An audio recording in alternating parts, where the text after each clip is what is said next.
Well, welcome you to Russellville, Arkansas this afternoon. Had some internet issues as we'll catch you up here just a moment. Bobble at second base, and Henderson will be out at first base.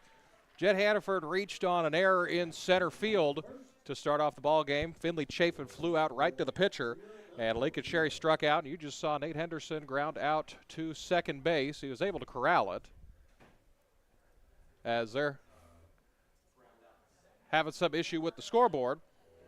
So I think they got it figured out, so they'll all kinds of stuff going on. So we'll head to the bottom of the first inning. We were playing catch-up, trying to get Bomber baseball online for you. We were trying to get softball for you on the Bomber Sports Network, but our attempt failed.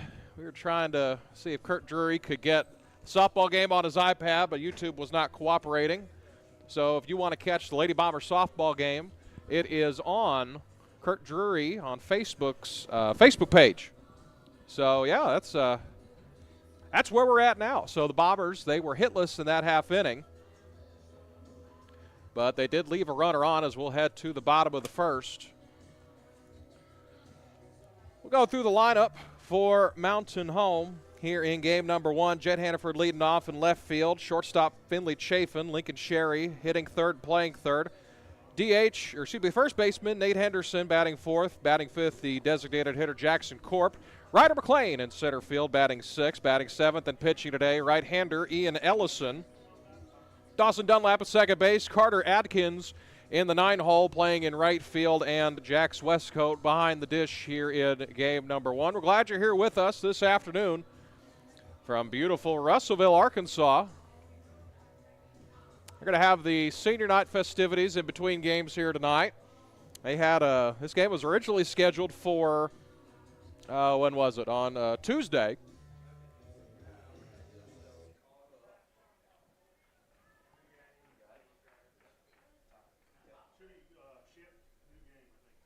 So they're trying to get the scoreboard set up. I don't believe Russellville's already up 10-0, but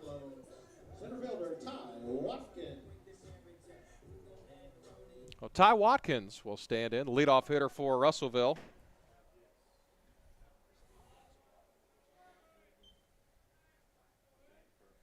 Glad you're here with us, Ian Ellison. The first pitch from him is down low for a ball, 1-0.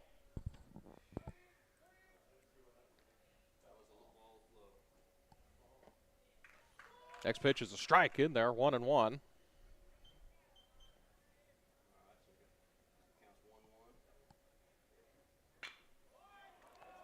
There's a high fly ball deep into right center field. This one is gone. So that's a leadoff home run for Russellville and Ty Watkins. And just like that, it is 1-0 with that wind howling out.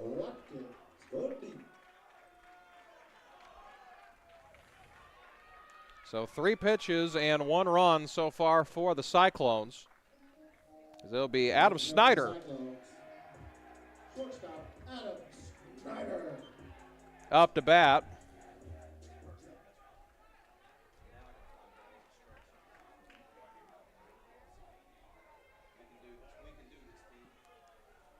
So 315 down the line, 340 to the gaps, 370 with probably about a 15-foot wall in center field. First pitch was a strikeout. Would about hit him, 1-1.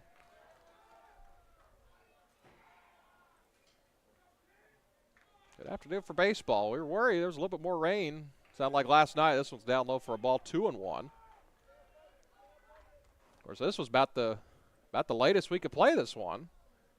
With the pitch count rules and everything, is that one just missed, and it's 3-1. To Adam Snyder, the shortstop for the Cyclones. As this would go to the backstop, and say he went around, and it's a strike, 3-2. They call it foul? Okay. It is a strike.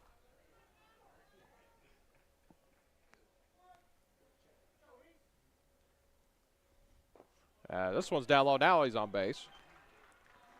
So Adam Snyder is on base with a walk. 2 base runners already for Russellville. That'll bring up Cade Palmer. Next up here for the Cyclones, catcher Cade Palmer.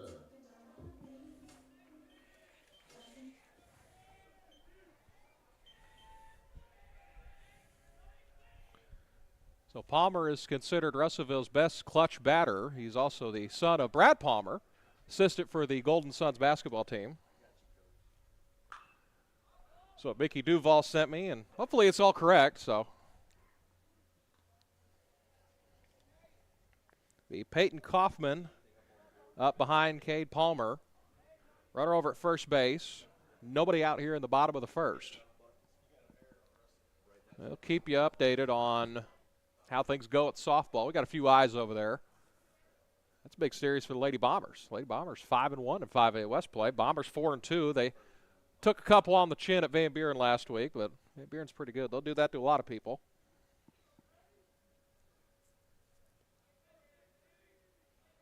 Nelson not even looking at the runner at first. Swung on and missed. Strike 1.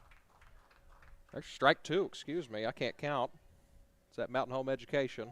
Pops up once in a while. So 0-2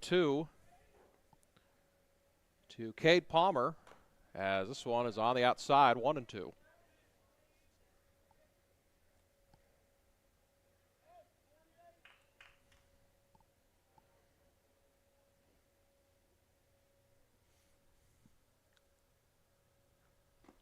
Next pitch outside again, 2-2. Ooh. I just complimented Coach Palmer. He shut the window in front of our camera. Runner at first base got picked off. So now there's one gone in the inning. We got her covered.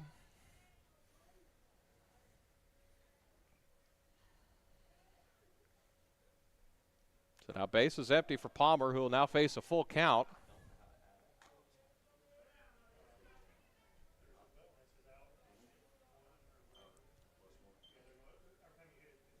Next pitch, fly ball to center field. This will get caught in center field by Ryder McLean. That was a nice play out there in center field.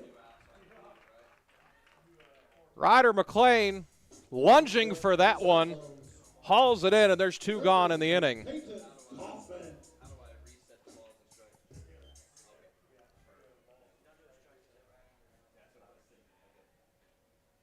Kaufman, the third baseman. Be Russ Martin in the hole. And the pitch inside, 1-0.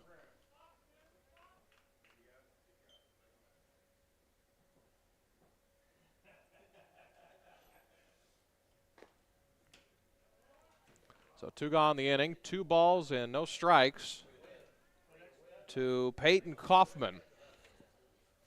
Kaufman's a pitcher. He'll be heading to Missouri West Plains next year. High fly ball into left center field. McLean going back at the wall, and this one is gone. So it is 2-0 Russellville. 2 round trippers here in the inning.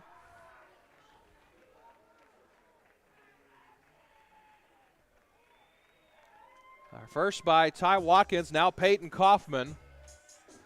And it's 2-0 Russellville here in the first. Next up for the Cyclones, the pitcher, Russ Martin. A wind howling out, about 15 miles an hour. This one swung on and missed, goes to the backstop. 0-1.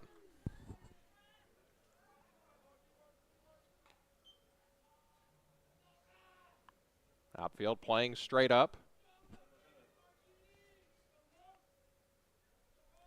And the pitch outside.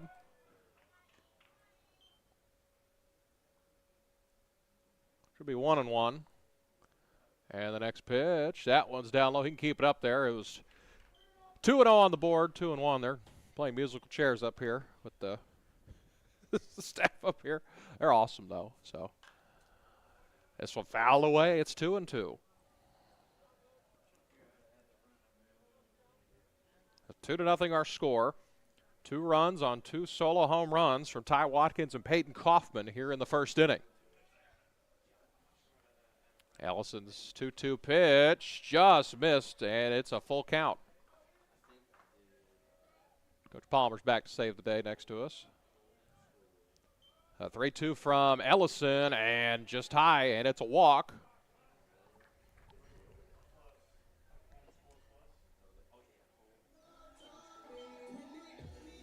Russ Martin is on base now.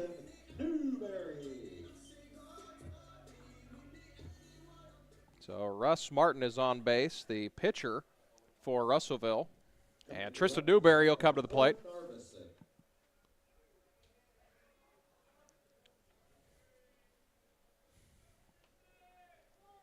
Runner over at first base. 2 gone here in the inning. 2 runs across for Russellville. And the pitch, high fly ball, left center field. Jets under this one. He's got it. That's the 3rd out. So Russellville drops in 2 home runs into the gap. And we played a full inning. We will head to the top of the 2nd. 2-0 Russellville. And we will take a short little break. Here's this from Mountain Home Public Schools.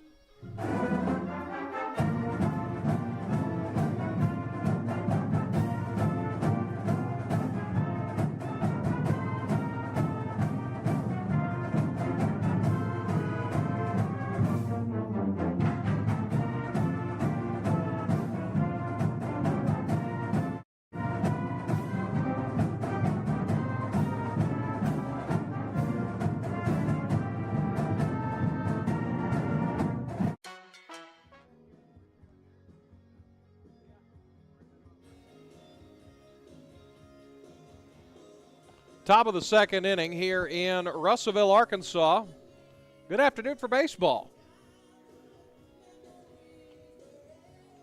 Do apologize. The quality is not what it usually is. It's usually higher picture quality. But due to the section of the state we're in, we don't get just amazing cell service, but we make it work. So Jackson Corp will come to the plate.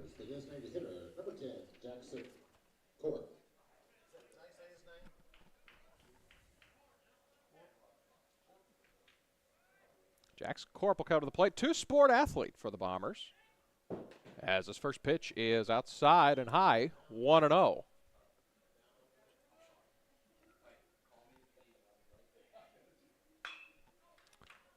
To the left side, this is fielded by the 3rd baseman Kaufman. Gets it over to first, and there's 1 gone in the inning.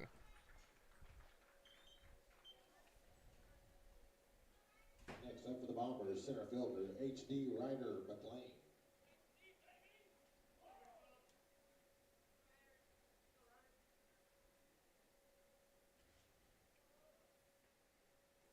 Ryder McLean will stand in now. Another 2-sport athlete. He was all-conference, all-state in basketballs. He looks at a strike, 0-1. Outfield straight up. Infield. They're in on the right side. On the left side of the infield, this was fouled away. They're at the cut of the grass of the outfield.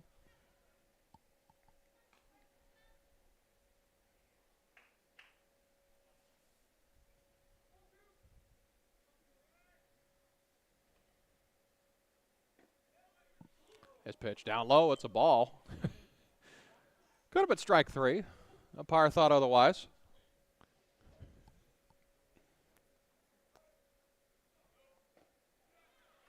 And that is strike number 3, and there's 2 gone in the inning. Out number 2.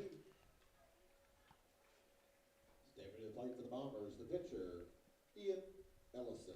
Ian Ellison will come to the plate, another 2-sport athlete, except he's a golfer. Ian was, I believe, all-conference, all-state on a state runner-up boys golf team here at Mountain Home as he looks at a ball 1-0. Older brother Reed Ellison playing at North Arkansas College in Harrison right now as it is 2-0 to Ellison.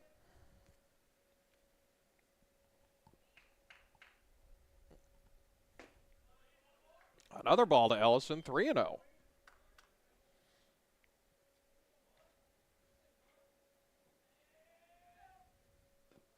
And Ellison takes a 4-pitch walk, and that will bring up Dawson Dunlap. Stepping to the plate for the Bombers, second baseman Dawson Dunlap. So the Bombers have a runner over at first with 2 gone, as he will have a courtesy runner. I believe that's Bryce Kincaid that will come in. Bryce Kincaid coming in to run for the Bombers. That is, I believe it's Bryce Kincaid. That is, yeah, I had to look at the lineup card. So 2 gone here in the second, runner at first. This one lined into center field. This will drop. It's a base hit. The Bombers are in the hit column, and now they have runners at first and second with 2 gone. So Ellison reaches on a walk. He'll advance to second. Dunlap lines one into center. I'll bring up Carter Atkins. Now batting right fielder, Carter Atkins.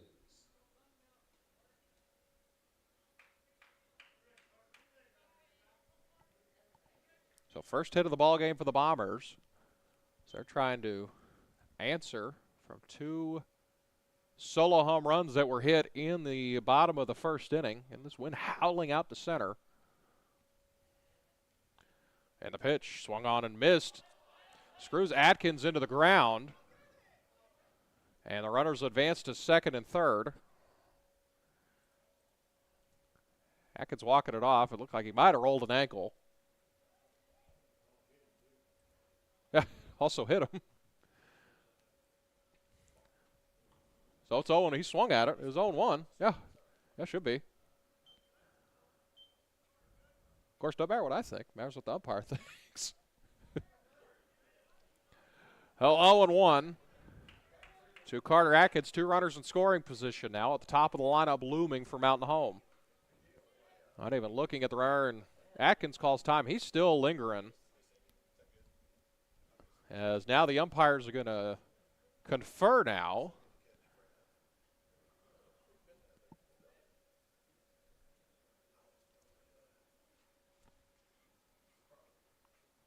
Try to figure out what's going on. Greg Crow's looking over like he was about to give Atkins some information, but I wondered if there's an issue with how he was engaged with the mound, and so they're gonna send the runners back to first and second and call that a foul ball. I guess it was. I didn't hear it hit the bat. He swung and missed and got screwed in the ground.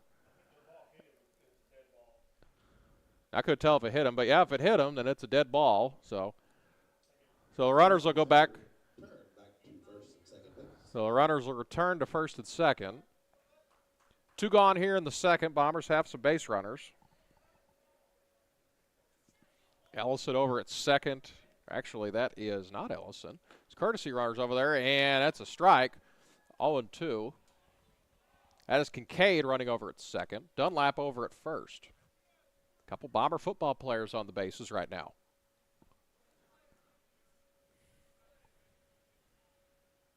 Martin ready. And the pitch swung on and missed, a strikeout. And that will do it for the top of the second. So the Bombers will leave 2 on base.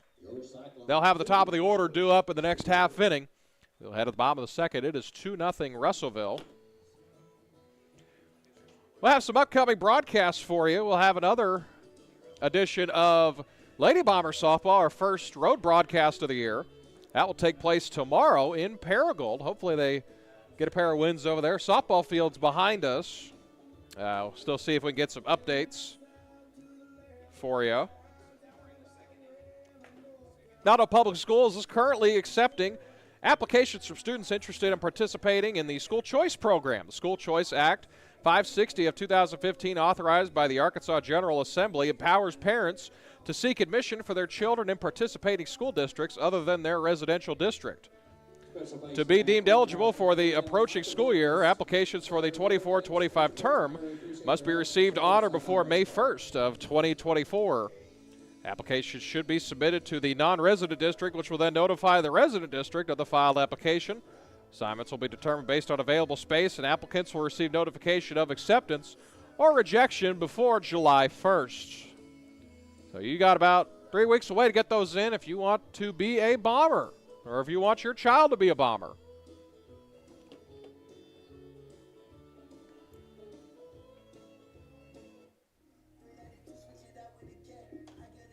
Leading off at the Cyclones, number 3, Josh Powell.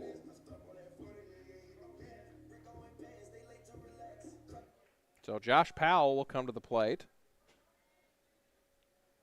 A left fielder. Ellison back to work, and the pitch. Ground ball to the left side, a base hit. That will go into left field. So first pitch swinging. And Josh Powell is on base with a leadoff single. Actually, he's going to make it over to second base as they overthrow the first baseman, try to get it back in. So it's a single with a one-base error.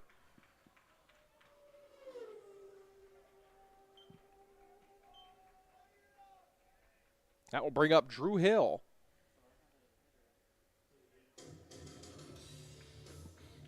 Now batting for the Cyclones, number 12, Drew Hill.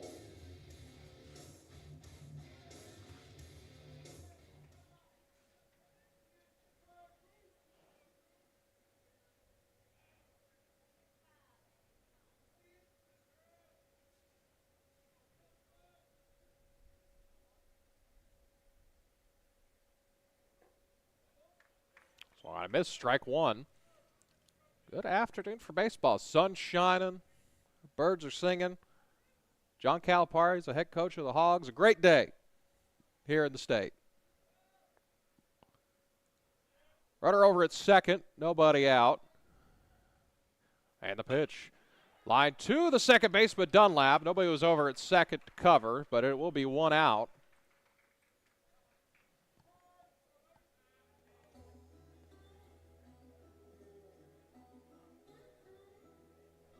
So Riley Davis will come to the plate now.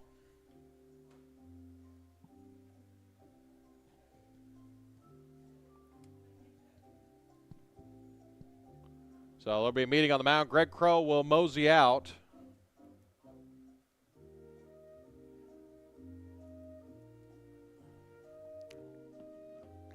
See if they can talk some things over about a defensive alignment.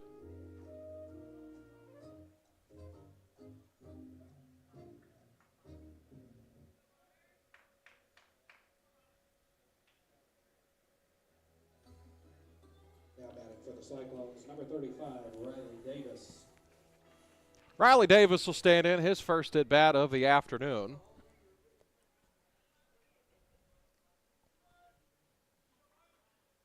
Infield straight up, outfield playing a little deep. Couple steps inside the warning track, and the pitch from Ellison. Grounded up the middle. This is a good stop by Finley Chafin. Throw to first. Great play by Chafin, and there's two gone. Runner will advance to third base. Number 8, Ty Watkins. So call that 6-3. Ty Watkins will come back to the plate. Homered his first time up.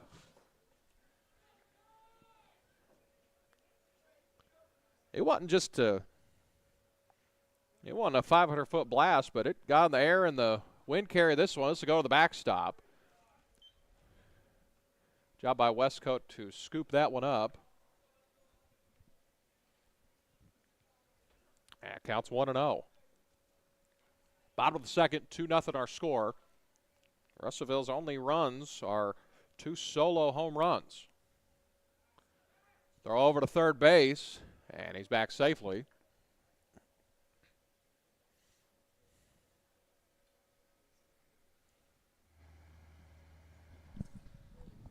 He's ready, and the pitch swung on and missed. A strike.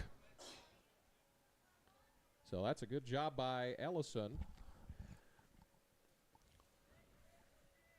Now it's 1-1. Next pitch. Fly ball to the left side. This will get out of play.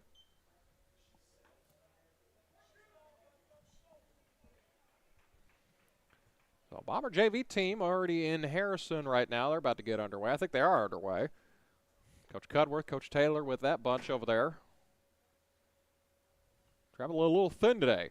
This one swung on and missed for strike 3 as he will be safe over at first base. The run scores.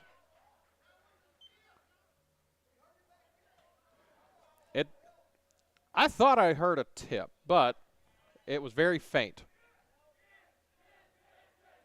But the run scores.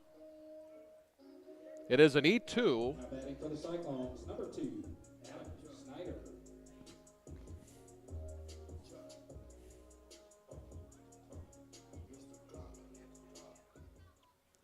So it's an E2 on Westcote. The run comes across. It's 3-0.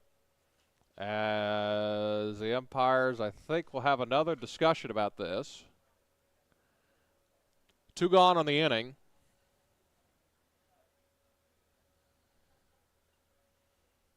Well, they're taking a sweet time getting over there to talk. It wasn't a walk. It was more of a mosey getting over there. The Survivor officials across the state of Arkansas, there is a shortage, but you do not get paid by the hour.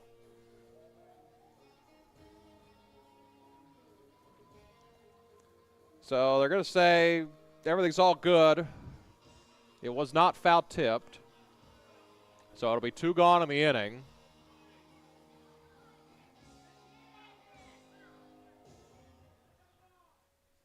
Beautiful ballpark here in Russellville. On home side, getting a little restless. So a brand new count as Watkins reached on a strikeout, but an E2.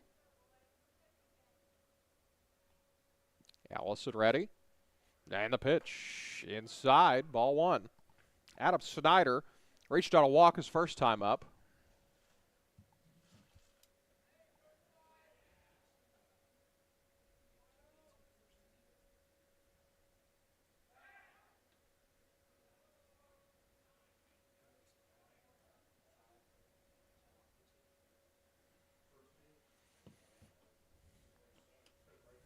Was a pickoff move to first. Nothing going. And the pitch. Down low for a ball, 2-0.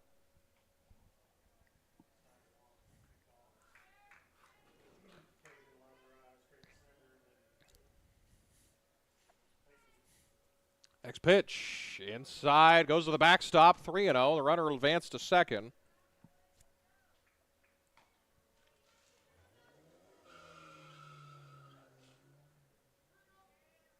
So a 3-0 count now. The base open. Not by the end of the world to walk him. Adam Snyder. It'll be Cade Palmer next up. A 3-0 pitch. That one's in there for a strike. Bat never even left the shoulder of Snyder as he stares at the 3-1 count. And if you were tuning in to watch the Lady Bombers softball game, go to Kurt Drury's Facebook page. And this one will go through into center field, a base hit, rounding third, and heading for home. That will be Ty Watkins, and it's 4-0 Russellville. So Watkins is in to score. Snyder's on with a single, and that'll bring up Cade Palmer. Mountain home currently with a 2-0 lead over at softball, bottom of the second. So the catcher, Cade Palmer, will come in. He will pitch for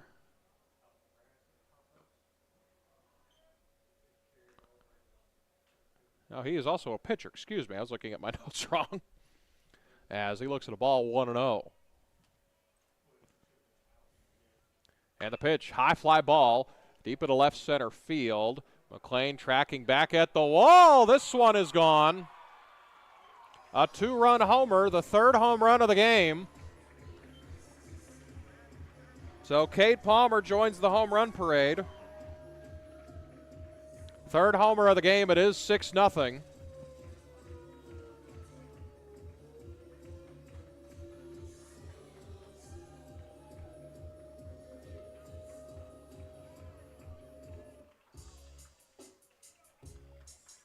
Number 24, Peyton Kaufman.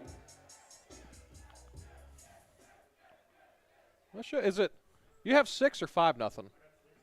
6-0. Okay, that's what I had. I want to make sure this will go to the backstop. 1-0.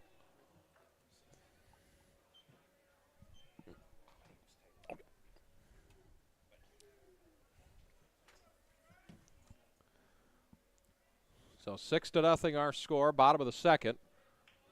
Bombers have to be careful. This could get out of hand quickly.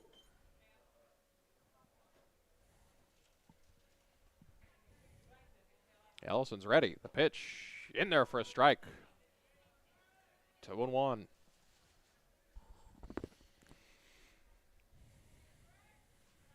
Next pitch, line drive into left field. And it is caught for the third out by Jet Hannaford. So we played 2 full innings. Not looking pretty so far. Long way to go. 6-0 our score, Russellville. 2 hits.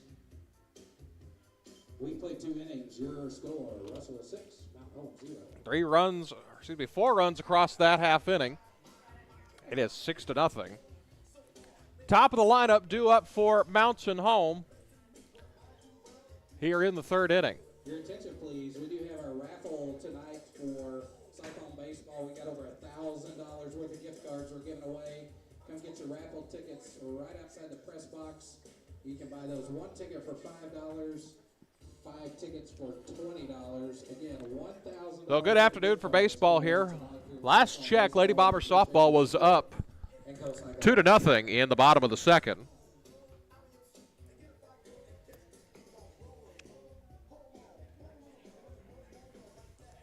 Bombers looking to respond. They will have Hannaford, Chafin, and Lincoln Sherry due up in this next half inning.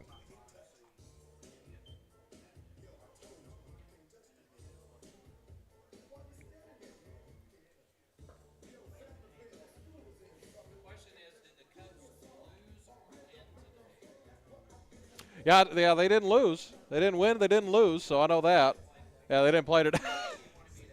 Mickey Duval's—he's a big comedian around here. Him and the last place Cardinals from last year. He's got all the jokes. Oh, I can only imagine what Mickey Duval, who's over at soccer, wanted to play.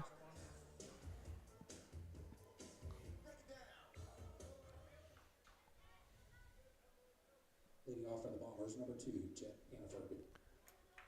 So Jet's going to stand in. All-conference, all-state receiver for Mountain Home. He looks at a breaking ball at his eyes, 1-0.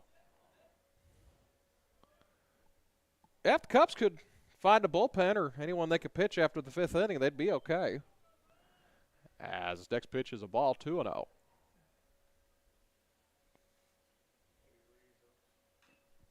Foul away, 2-1.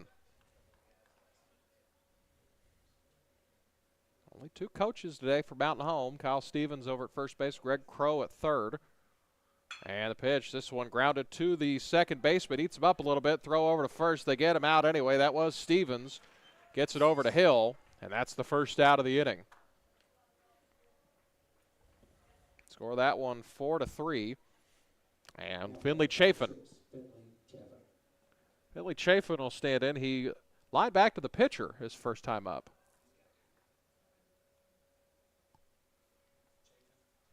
Yeah, Chafin. This one's above his head, 1-0.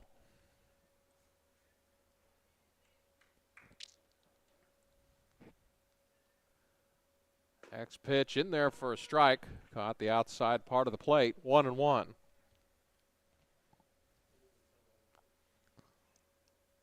The next pitch in there for a strike, breaking ball. Wow, that had something behind it.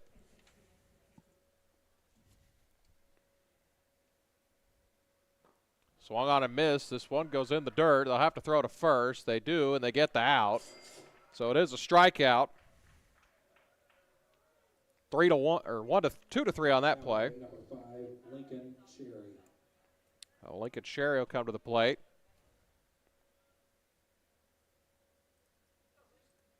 Struck out his first time up. Russ Martin dealing right now. And first pitch is a strike.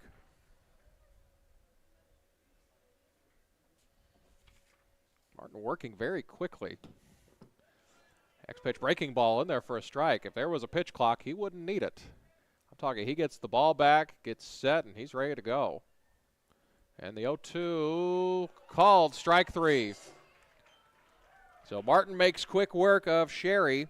1-2-3 go the Bombers. We will head to the bottom of the 3rd inning. It is 6-0. Here's this from Mountain Home Public Schools.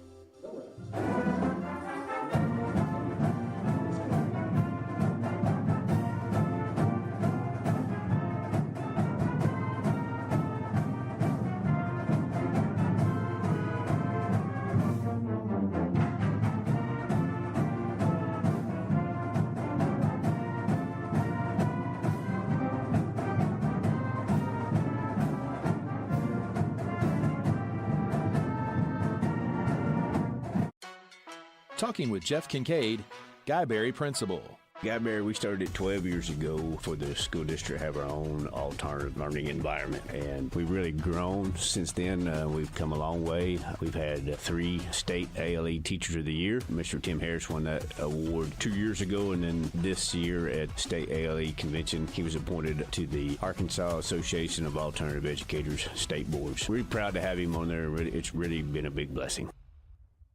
Visiting with Miss Kristen Goodwin, how would you describe the culture at Hackler? I've always heard it referred to as Happy Hackler. Well, we are very happy at Hackler. We're very proud of the work that we do at Hackler. I think that we have outstanding students, and we have a faculty and staff that I am immensely proud to work with. They are easy to talk about. They're easy to celebrate because they want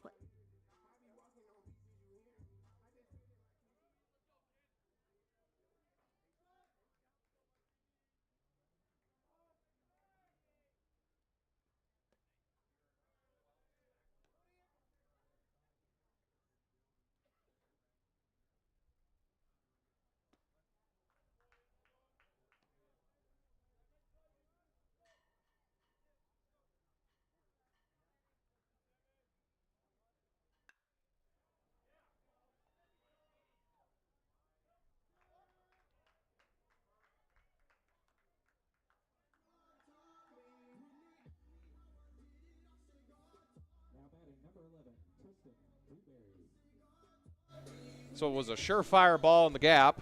Glad you're here with us this afternoon.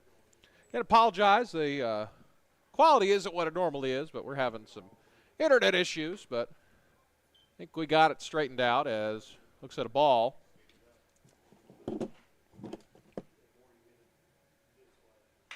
High fly ball into right field. Carter Atkins got this one too, and there's 2 gone.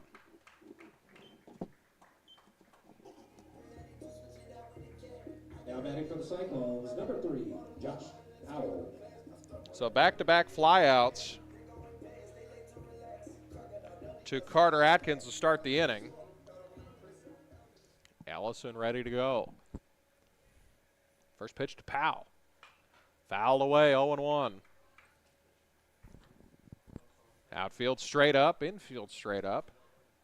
Hills on the cut of the grass to the outfield. And the pitch chopped over to the right side. Henderson under it, makes the catch. It's a 1-2-3 inning for the Bombers. They will head to the bottom of the third, still 6-0. No hits, no runs, no errors. Nobody left on base. We played 3 innings. Your score, Cyclones 6, Bombers 0. So it will be Henderson, Corp, and Ryder McLean due up in this half inning.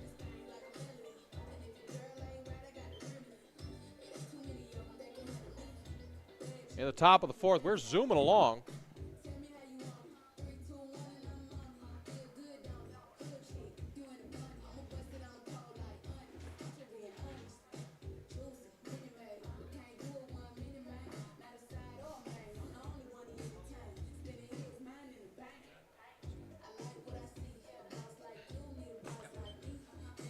So we'll have both games of this doubleheader. Reese Ducker will be up here in, don't know exactly how long, at some point this afternoon. We'll catch up with him.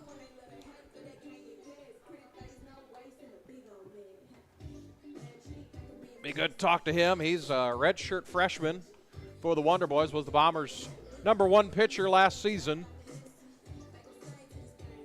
It'll be good to see him, good to talk to him. Just got out of practice, just text me.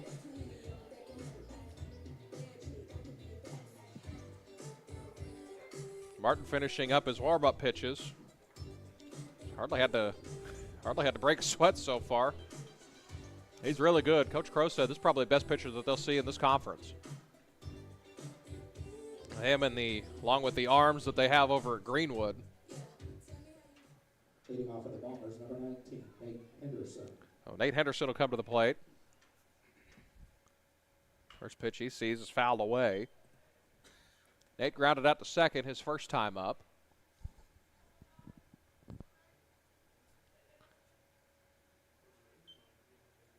Here's the 0-1 pitch. Swung on and missed. 0-2.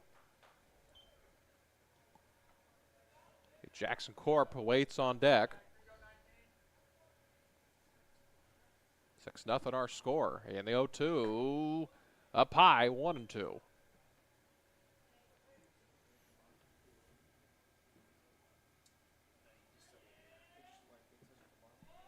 Next one's in the dirt, 2-2.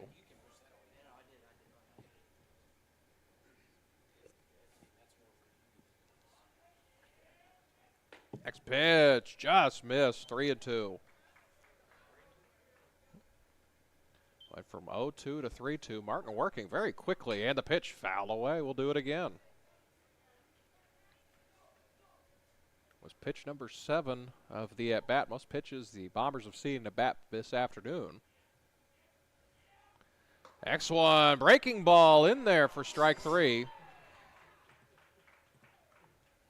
Ooh, the Uncle Charlie at him, and there's one gone here in the inning. Now batting, number 10, Jackson Corp. Jackson Corp will come to the plate. Grounded out to third base his last time up. First pitch to Corp. There it is. Just threw the bat out there as a check swing, but he'll go to ground out to second, and he is retired. So there are 2 gone in the inning. So 1 pitch gets the second out. On the ground out to Stevens, I'll bring up Ryder McLean. Now batting, number 4, Ryder McLean.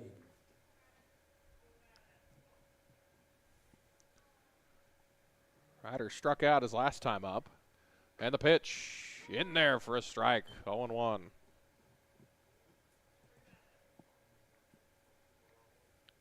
A 1 pitch, grounded to the left side. This is Snyder. Snyder gloves it, throw over to first. Good stretch by Hill at first base.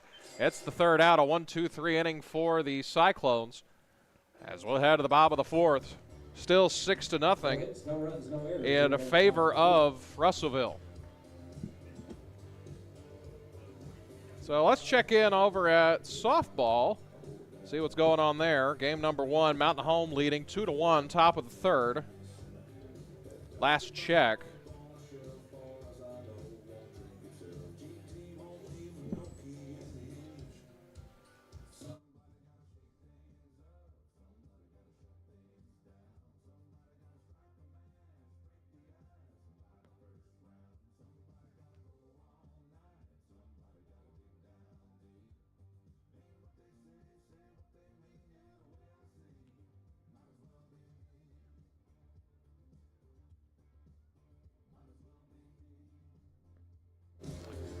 Glad you're back here with us here in Russellville. 6-0 our score. Ian Ellison returns to the mound. Had a good last half inning. Went 1-2-3.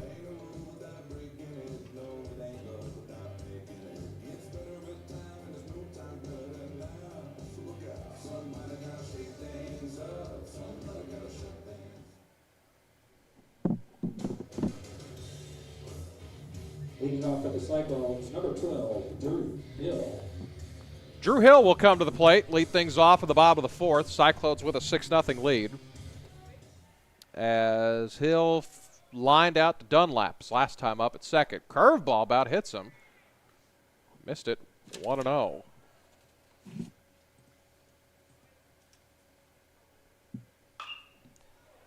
Foul ball to the left side, now it's 1-1.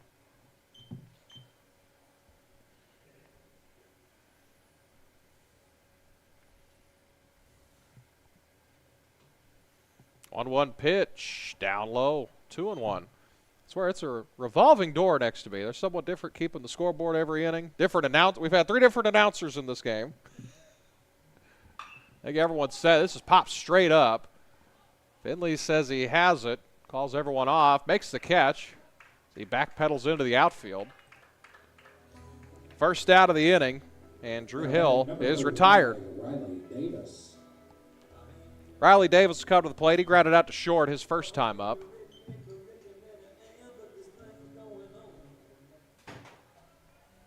Riley Davis, the 9-hole hitter for the Cyclones. First pitch in there for a strike. Caught the bottom part of the zone. 0-1. Wind still blowing out. It was howling when we showed up today. Foul tip to the back, or to the glove of Westcote. 0-2. 66 degrees, though, here in Las Vegas. 15-mile-an-hour wind to the northwest. That'll be left side of the park, and umpire giving Coach Greg Crow a warning for saying something. I don't know what's going on.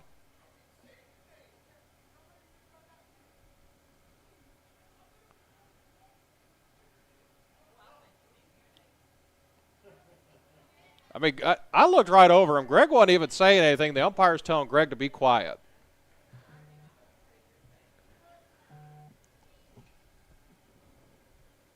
So he didn't hardly say a word, but we digress. Swung on and missed a strikeout, the second out of the inning.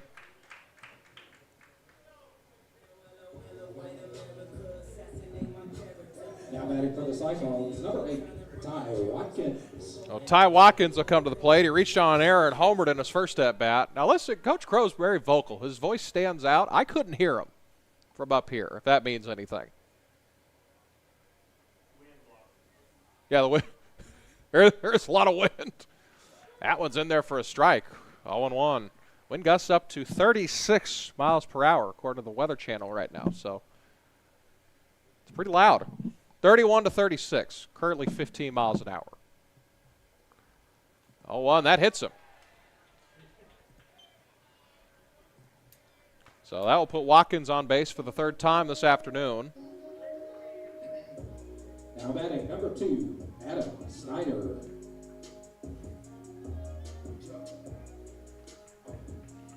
Adam Snyder will come to the plate again. He's reached both times he's been to the plate. He walked his first time, reached on a single his second time. The runner over at first is Ty Watkins. Ian's ready. The pitch in there for a strike. 0-1. 6-0 our score here in Russellville. Let's check softball up 3-1, top of the fourth inning. Runner going, no throw down to second. He's in safely. So it is a stolen base for Ty Watkins.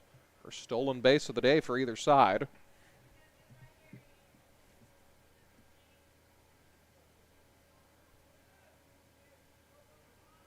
So runner in scoring position with 2 gone here in the fourth.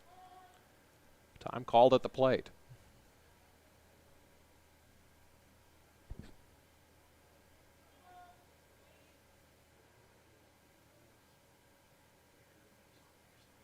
Also the wind and the pitch up high. 1-2.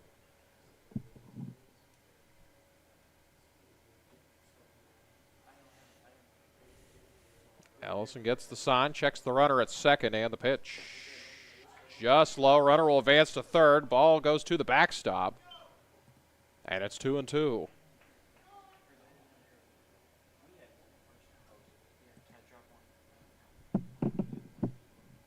So Jax will go to the mound, talk to Ellison.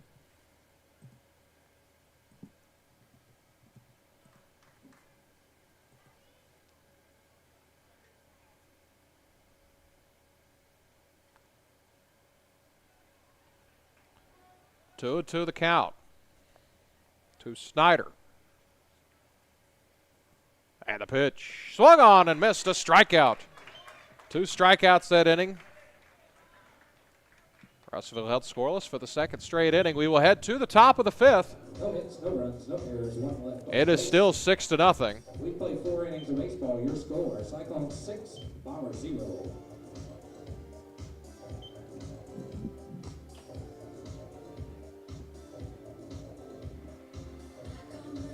So this game was scheduled for Tuesday, as this was shifted to Thursday because of the weather. A 4-1. Lady Bombers on the high side of the bottom of the third inning.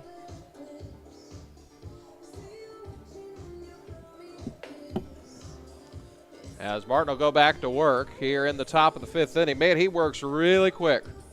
I talked to Greg pregame. He was surprised to see me. He's almost happy to see me when I walked up to him.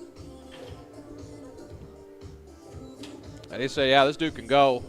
He said he can go. He said all the arms that Greenwood has, they can go too. He said he's probably the best one that they'll see. Now, that's not a knock on anybody else. But, I mean, he looks the part so far. I mean, they were able to get a split against Greenwood. And I think that's the only game they lost so far is against Greenwood. Now, Ian Ellison will come to the plate.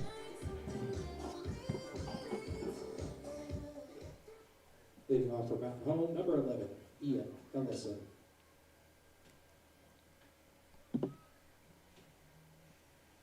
So Ian will stand in now, leading off the top of the fifth.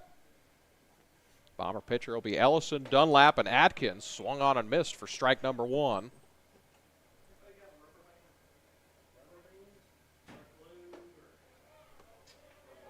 Next pitch a strike, 0-2. Top of the fourth, it's softball. Mountain Home leading. This one is high, 1-2.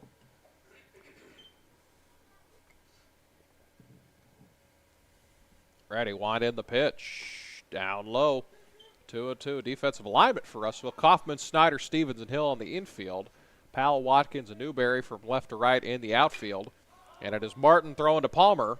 This one's flied out to the right side as that was Hill. Lost his footing. This will just drop harmlessly foul. Count remains 2-2.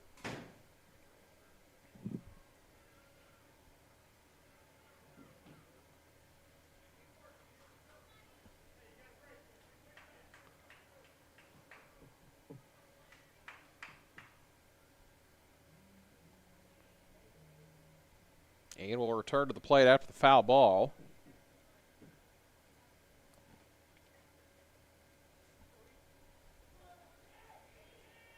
Two again, called strike three. Stared at a breaking ball. That's the first out of the inning. Strikeout number 7 for Martin this afternoon. That will bring up Dawson Dunlap. Has the Bombers' lone hit so far.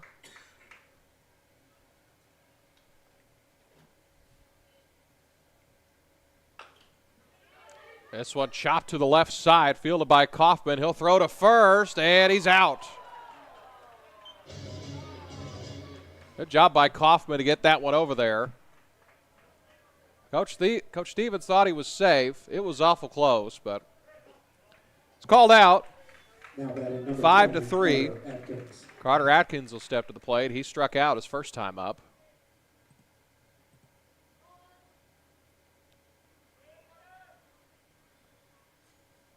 Martin ready, and the pitch swung on and missed. 0-1.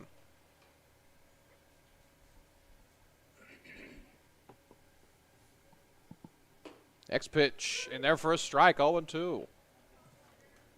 Top of the fifth inning, Mountain Home trailing 6-0.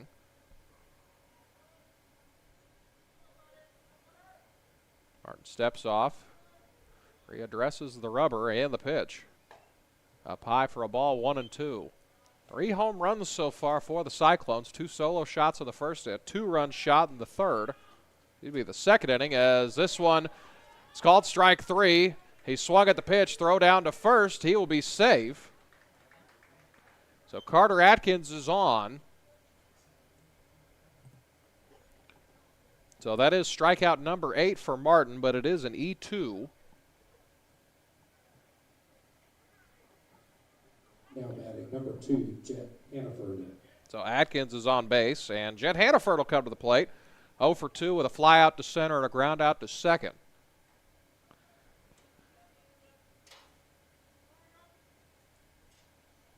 Check on the runner at first. It's back safely.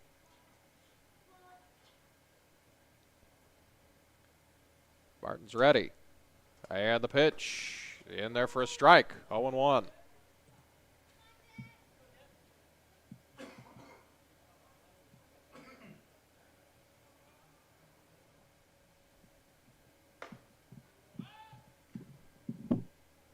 Go down over to first, not in time.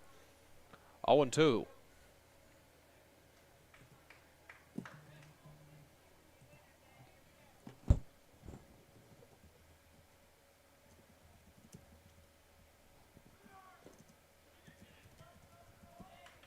Throw down to second. There is no throw. It is a ball, 1-2. Carter Atkins advances to second.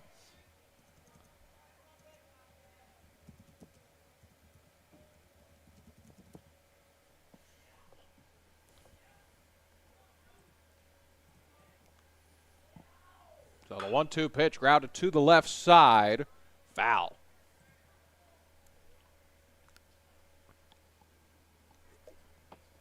Tib Corpse here. Tib's up there smiling.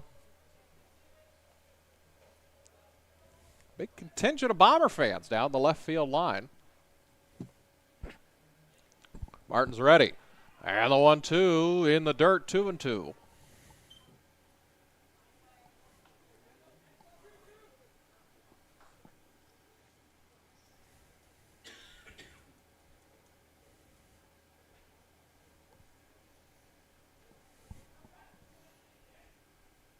Check on Atkins at second. And the pitch.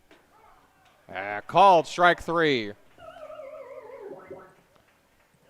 Strikeout number 9 for Martin. And that'll do it for the 5th. No hits, no runs, no errors. We're headed to the bottom of the 5th. The Cyclones lead 6-0.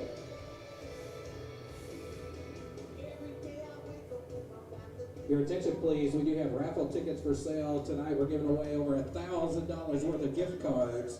Those raffle tickets support Cyclone baseball. $5 for one chance, or you can get 5 chances for $20. Again, come by your raffle ticket right inside the press box. We're going to give away $1,000 worth of gift cards tonight here at Cyclone baseball.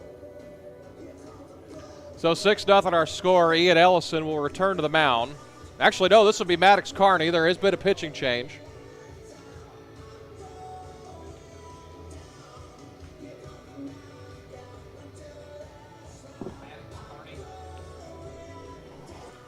Maddox Carney will pitch now for the Bombers. Your attention, please. Now pitching for the Bombers, number 7, Maddox Carney. So Ellison goes 5 innings. No, 4 innings, yeah.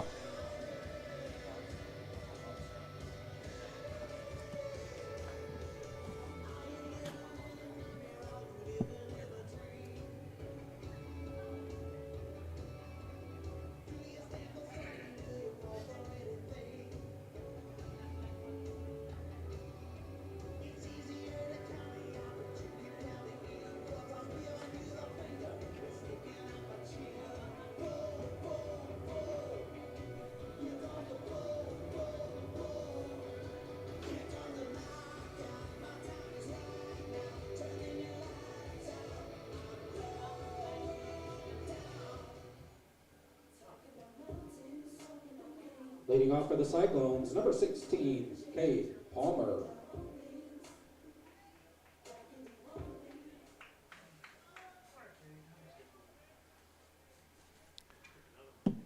Bottom of the 5th inning. This one high and deep to left field.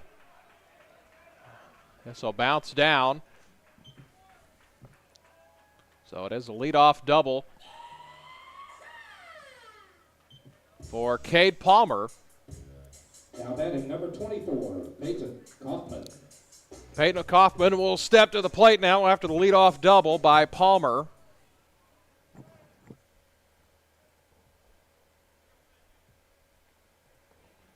Palmer standing at second base. He will have a courtesy runner come in. Courtesy runner at second base, senior, number 17, Andrew Johnston. Andrew Johnston will run over at second base.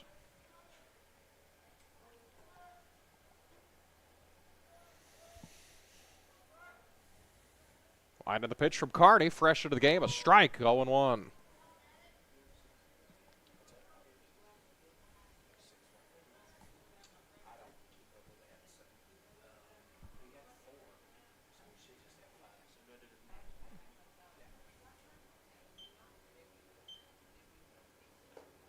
This one in the dirt, 1-1.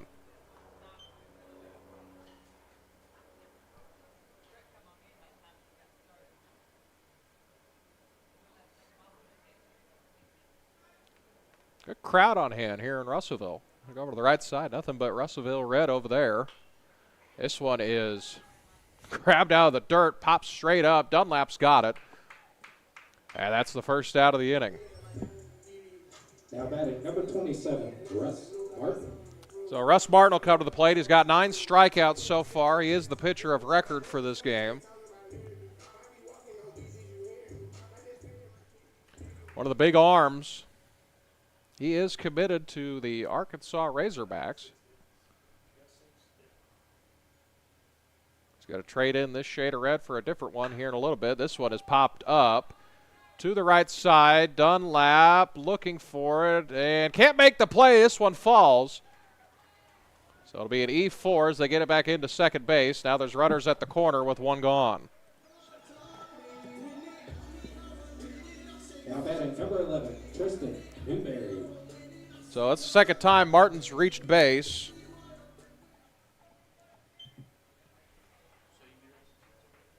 He'll have a courtesy runner over at first. That is Owen Narveson, I believe.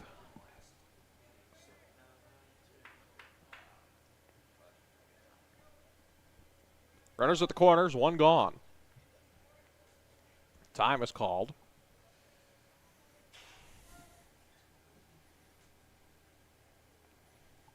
Next pitch, breaking ball in there for a strike, 0-1.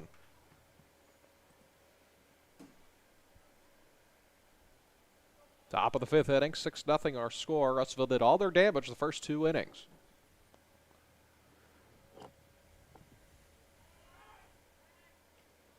Fake to third, throw to first, back in time.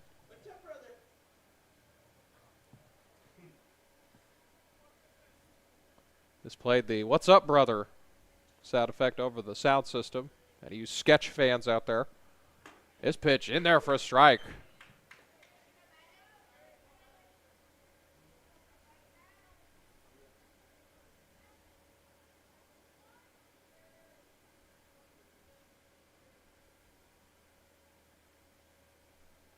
So 0-2 with one gone.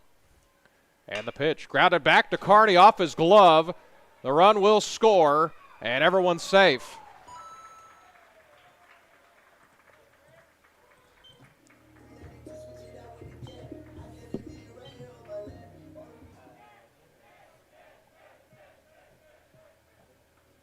So Tristan Newberry reaches on an error. Now batting for the Cyclones, number 3, Josh Powell. Josh Powell come to the plate now.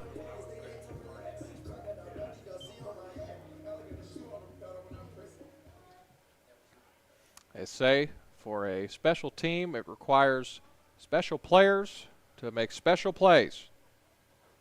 A wise man once said. High fly ball down the left field line. This one is hooking foul.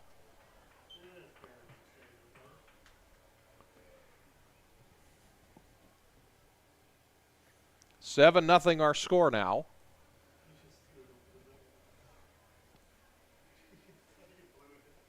The game-winning run is at the plate right now.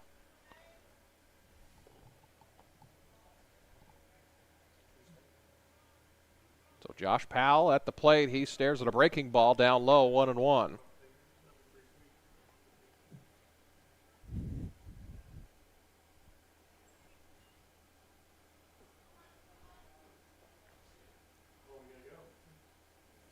One pitch. Down low again, 2-1.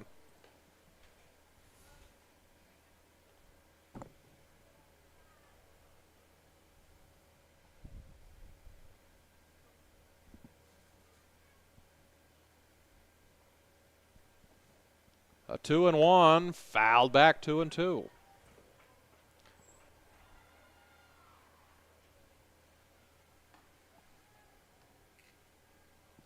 Outfield straight up, infield, right side of the infield, about a step in further than the left side. Chafin playing at the cut of the grass in the outfield. Time is called.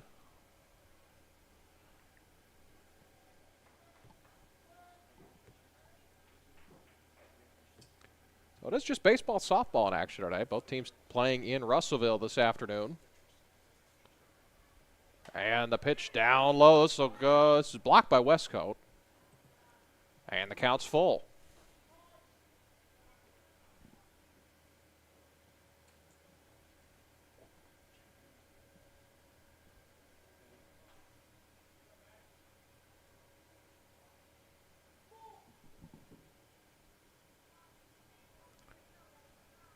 Kearney going back to work with a full count to Josh Powell.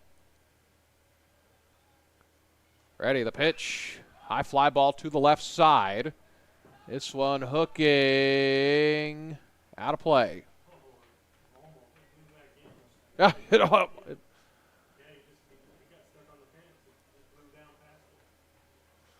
so count will remain full to Josh Powell.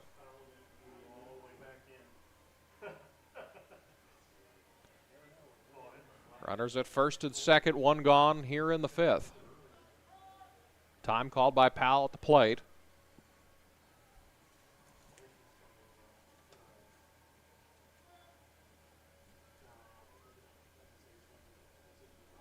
Talk to this next pitch down low, and the bases are loaded. So the game-winning run is over at first base now.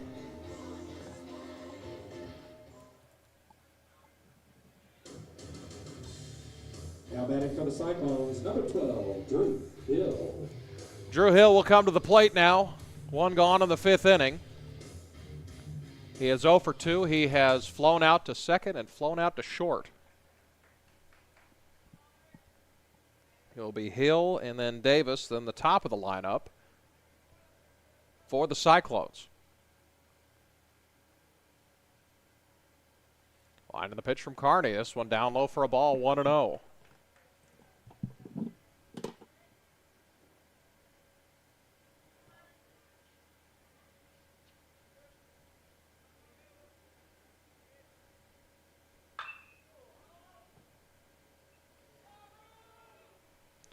To the left side, and this one falls in fair territory. So one run will score. Hannaford just didn't see it.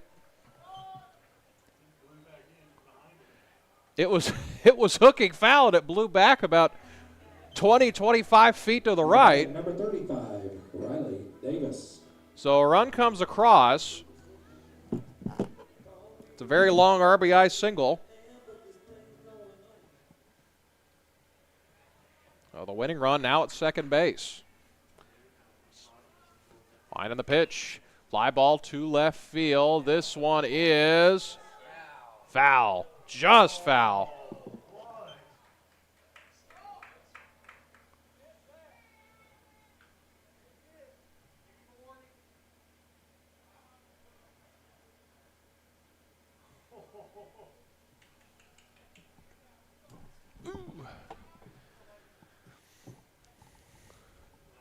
Ball was just foul, so now both sides are mad. The Russellville folks are mad. Joining in the Mountain Home folks from earlier. Grounded to the left side, took a funky hop, throw to second, one on to first. It is high, and he's out. So the Bombers get out of it. So we will go to the sixth inning. So it's a 6-4-3 double play. Cyclones scored 2 runs on 3 hits. There was 1 error in the inning. We're headed to the top of the 6th. Your score, Russellville 8, Mountain Home 0. So Russellville now with 8 runs. First runs they've scored in about 3 innings.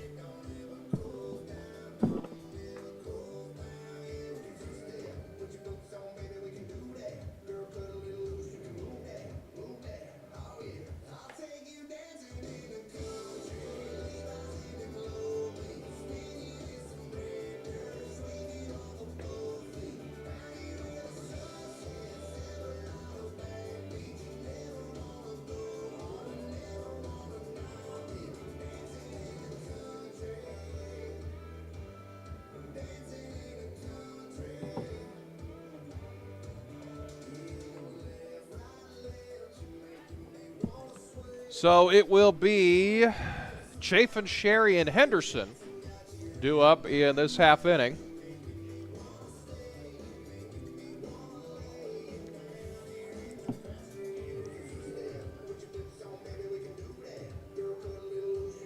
Martin will go back to the mound for his 6th inning of work.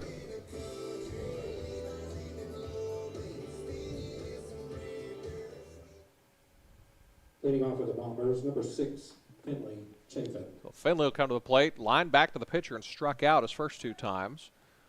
First pitch is high, a ball. I want to know, only the 53rd pitch for Martin. He's working quick. He 1-0, foul away, 1-1.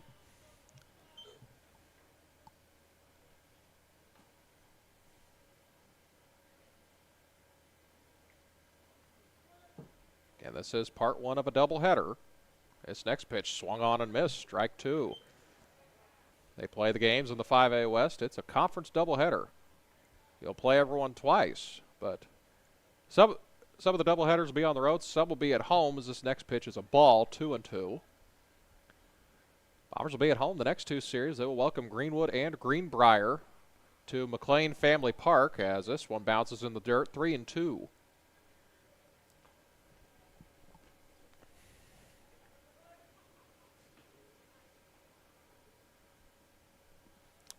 Great 2 pitch, fouled away. Pitch number 58 for Martin.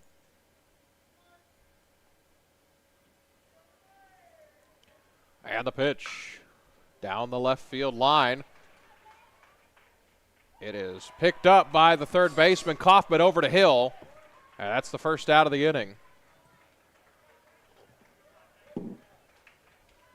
Now batting number 5, Lincoln Sherry. Lincoln Sherry will come to the plate. Struck out his first 2 times up.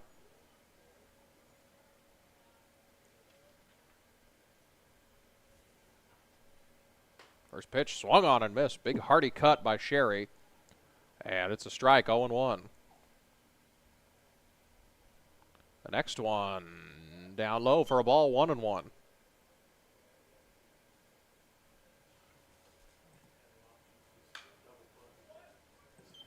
Fouled away, 0-2, or 1-2, excuse me.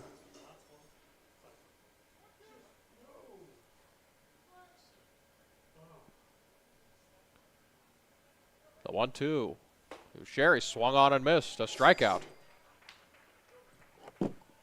Strikeout number 10 for Martin. And there's 2 gone in the inning. Now batting number 19, Nate Henderson.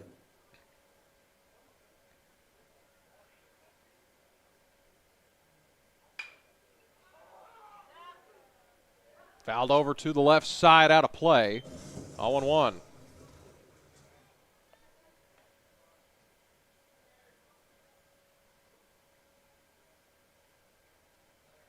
See if we can get you a softball update here. After this 0-1 pitch, which is down low, it's 1-1 now.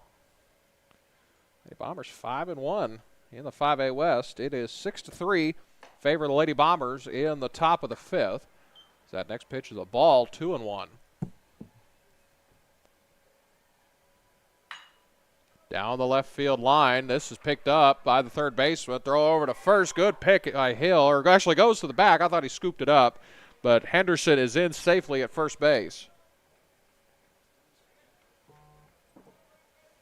So Henderson reaches on an error.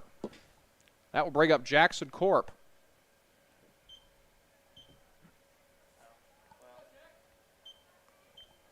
6-3, top of the 5th in favor of the Lady Bombers. Looking to move to 6-1 in 5A West play. We'll inch closer to a state tournament berth. Of course, the 5A state tournament held in West Bellefonte this year.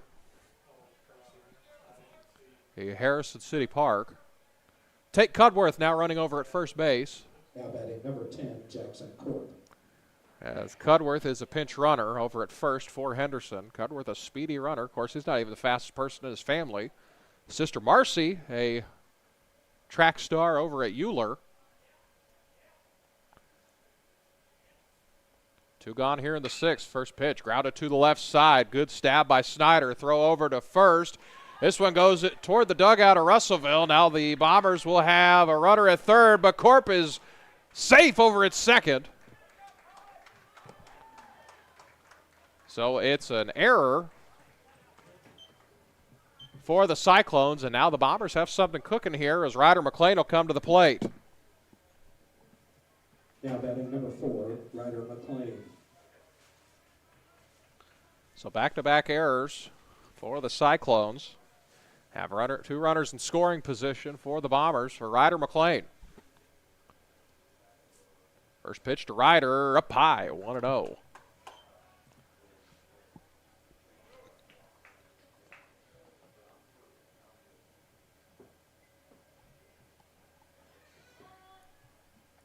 Time's called. Corp at second. Cudworth over at third base. Line in the pitch. Fly ball into left field. Going back. This one will go to the. This one is caught over left field. Couldn't see too well over there.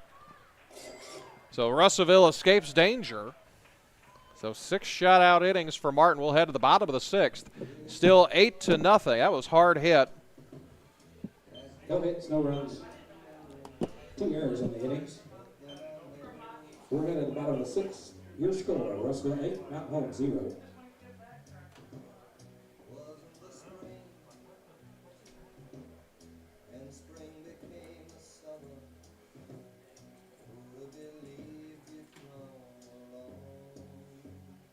Again, reminder, we've got raffle tickets for sale outside the press box. $5 for 1 chance, 5 chances for 20.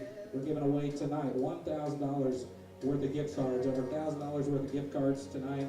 Thank you for your support of Cyclone Baseball. In between the 2 games tonight, we'll honor our seniors with senior night activities. We'll head to the bottom of the 6th inning. Russellville, if they get 2 runs this inning, they will be out of it, and they will win this game. A little shorter than expected.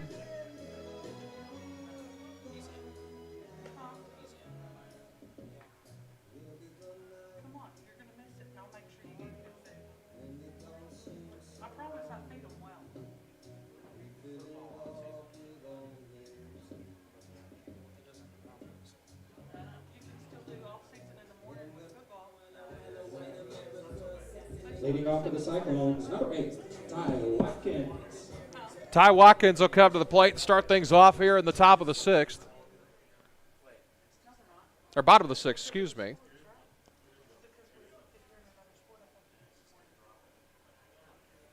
Carney winds, and the pitch. In there for a strike. Just caught the outside edge of the plate. Carney working quickly.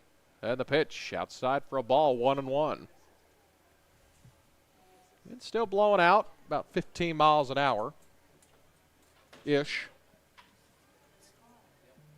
Line in the pitch. Breaking ball just missed, 2-1.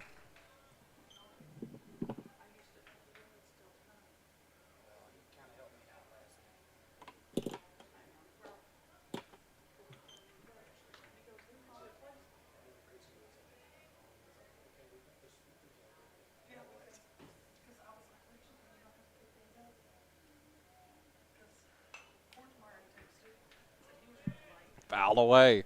3-2 the count. It's a full count to Ty Watkins. Led off the ball game with a home run. He has reached base 3 times, 3 different ways. Had a homer, reached on an error, and was hit by a pitch. Next one, and it's a walk. So the winning run will come to the plate. Now batting for the Cyclones, number 2, Adam Snyder.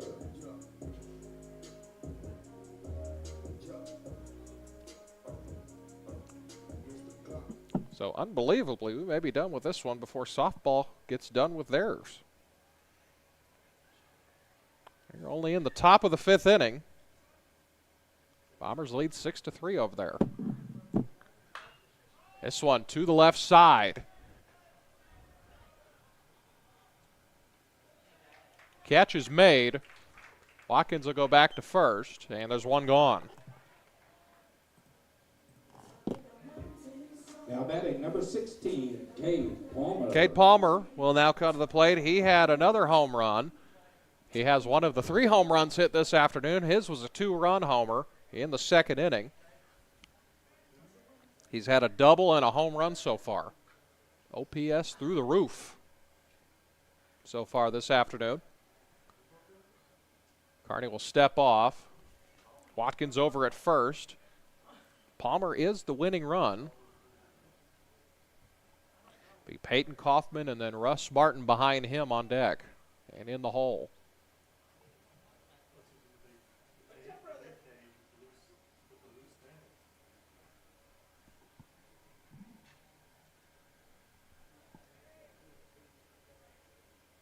First pitch, swung on and missed. Big cut by Cade Palmer. 0-1.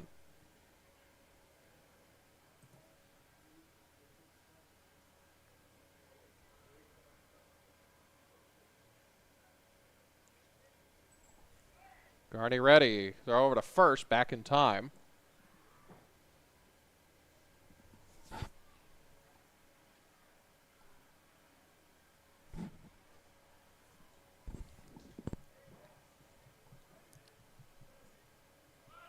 First pitch swung, or the second pitch swung on and missed. Oh, they're going to say that was foul.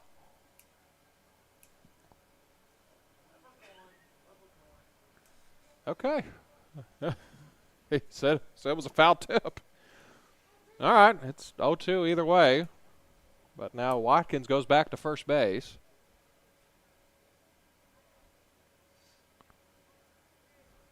Carney throws over to first. Watkins back safely, standing up.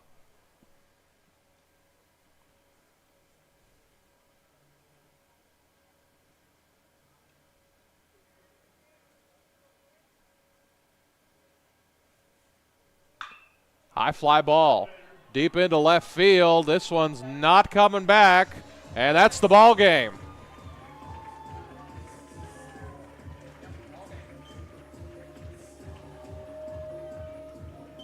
It should be, I think. No.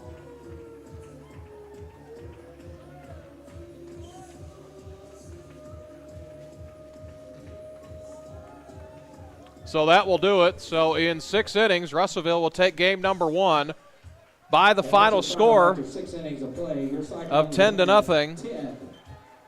Mountain Home 0. So this one cut a little short. They did reach the run rule. Mountain Home is 1 hit in 6 innings. Make sure you stick around. We will take a short little break. They're going to do the senior night festivities, and then we'll get things fired up for game number 2. Tickets for over $1,000 worth of gift cards tonight. So the final line score, Russellville with 10 runs on 8 hits. They had 3 errors in the game. 5 errors in the game. Mountain Home was held to 1 hit. Had 3 errors, and they were held scoreless. So Mountain Home is run ruled in game number 1. We will have game number 2 shortly. They're going to do the senior night festivity.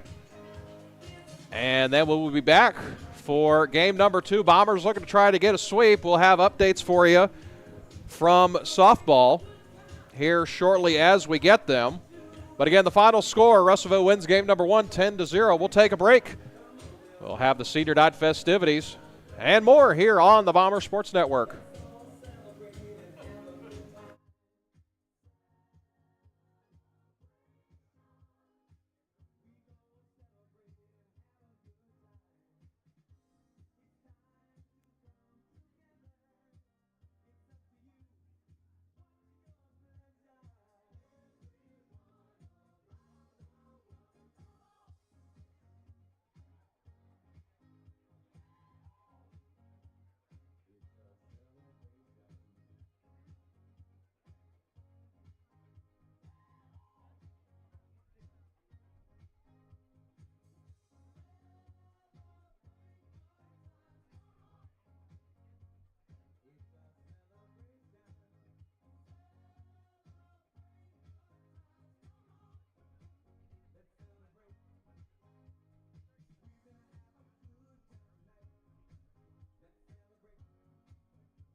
gentlemen, we will begin our senior recognition activities here in just a few moments. If someone down there at the dugout can look up this way and give me the heads up when you guys are ready, we'll get ready and honor these seniors.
Ladies and gentlemen, at this time,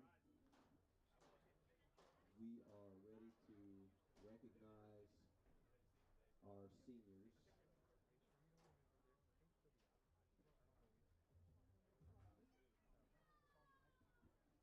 And we are ready to begin with number 3, senior Josh Powell. This evening, Josh is escorted by his parents, Steve and Melinda Powell. Josh is a 4-year letterman with Cyclone Baseball. He attends New Life Church and enjoys hunting and fishing. Josh will be continuing his baseball career next year at Central Baptist College in Conway. One of Josh's favorite memories of Cyclone Baseball was making the state tournament as a freshman. Ladies and gentlemen, senior Josh Powell.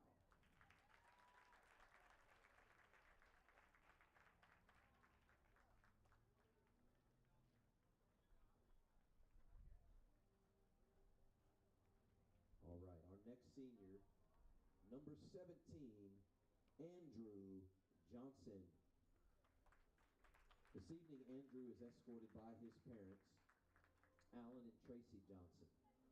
Andrew is a 4-year letterman with Cyclone Baseball.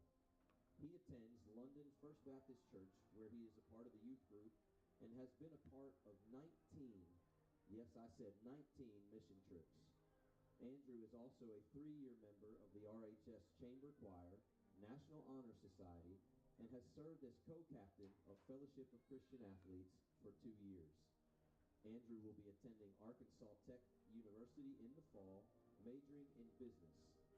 One of Andrew's favorite memories of Cyclone Baseball was beating Lakeside in the state tournament freshman year, as well as all of the bus rides with his teammates.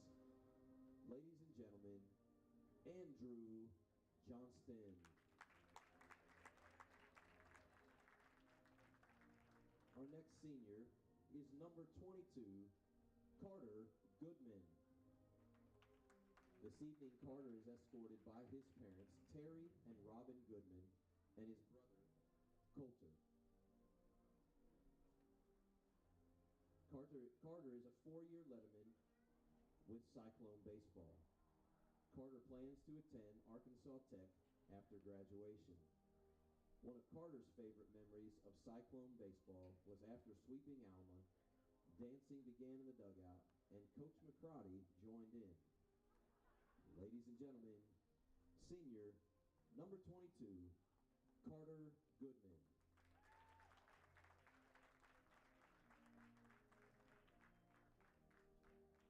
And our next senior, number 24, Peyton Kaufman.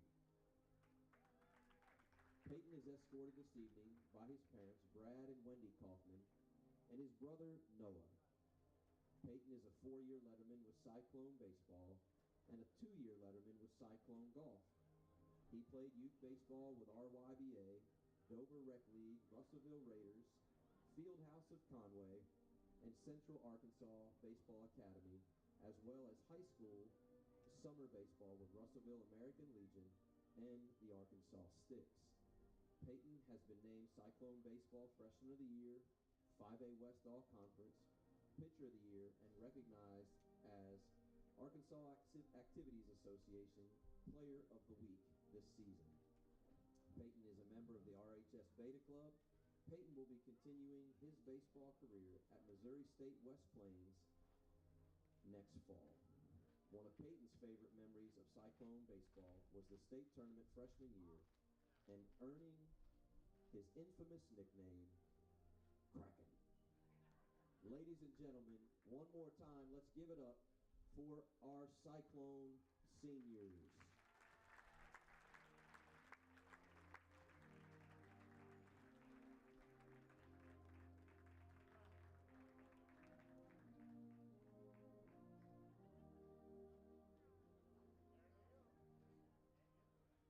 Seniors and parents and families, we're so grateful for everything that all of you have given to our baseball program. We wouldn't be here today and who we are today without all of you. Thank you, and God bless all of you in the next season.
ladies and gentlemen, we've done our drawing for our gift card raffle. Again, we've got over $1,000 worth of gift cards we're giving away tonight.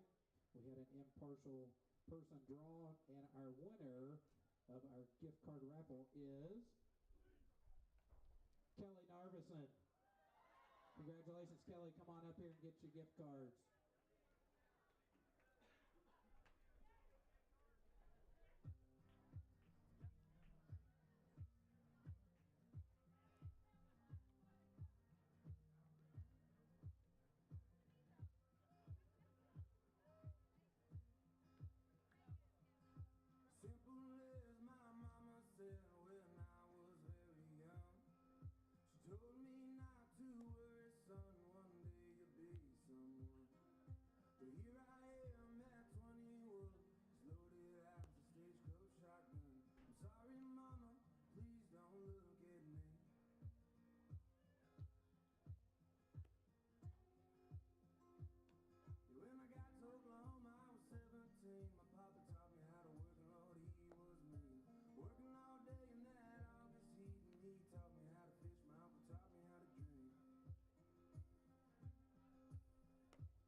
Your attention, please. Pitching for the Cyclones, number 11, Tristan Newberry. Completing the battery, catching number 24, Peyton Kaufman. Leading off for the Bombers in game number 2 is the left fielder, number 2, Jet Hannaford. Well, we welcome you back to Russellville. We're ready to get things going here in game number 2. Hopefully it goes better for the Bombers here in game 2. Bombers lost 10-0. Were run ruled in 6 innings. They've not scored a run in 18 innings in conference play. Try to see if they can bounce back. Jet Hannaford will lead things off. This one line to the second baseman. Dug out, but it's bounced in front of him. Throw over to first. He's safe. And Hannaford is on with a leadoff. So it is over and official. Lady Bombers take game 1, 8-5. Now batting number 3, Dawson Dunlap. So I'll bring up Dawson Dunlap. Glad you're here with us on the Bomber Sports Network. We'll have a special guest in the second inning. Reese Ducker will come up here. Sure to download the Mountain Home Bombers Athletics app. As this bunt is set down, fielded by the third baseman, throw to first. He is out, but Hannaford is safe over at second. So it is a sacrifice. 5-3. Now batting number 5, third baseman, Lincoln Sherry. So you can fly the W over at softball. They are 6-1 in conference play. Hey, who's this pitcher for Russellville? Tristan Newberry. Tristan Newberry on the bump for Russellville. It didn't have a lineup for either side, but it sounds like, I know our side, it's going to be pretty close to the same. So Lincoln Sherry will come to bat. One gone here in the inning.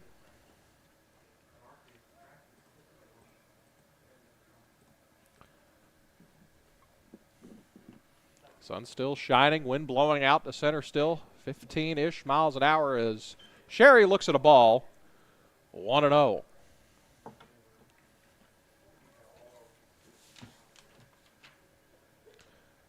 Newberry is a very good pitcher. This is one of the better staffs in the 5A West. It's, for many accounts, probably a top 2 staff between here and Greenwood. We'll see Greenwood over at McLean Family Park next week on Tuesday. Next pitch up high, 2-1.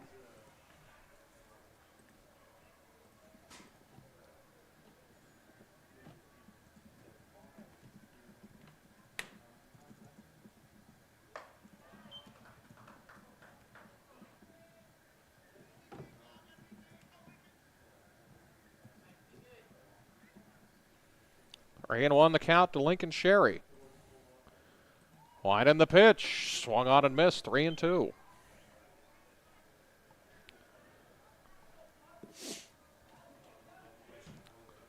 Umpires have flipped. The plate umpire now in the field.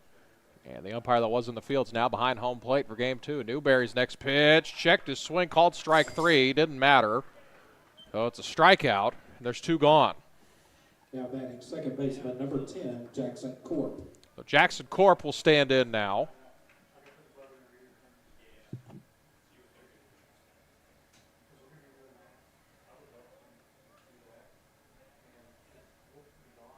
Ryder McLean on deck. Swung on and missed. Big cut at that one. Hannaford reached base on an error to start off the ball game. 2 gone here, top of the first. Bombers looking to strike. Next pitch is in there for a strike. Strike 2. Be McLean and then Corwin Morris been placed into the lineup, batting 6th. Runner going, throw down to third, pitch is high, and he is out at third base. So he's gunned down going from second to third. So Hannaford with the caught stealing. Corp will start things off in the bottom of the first. As it is 0-0 our score. Here come the Cyclones. No hits, no runs, there was an error in the inning. We're headed to the bottom of the first.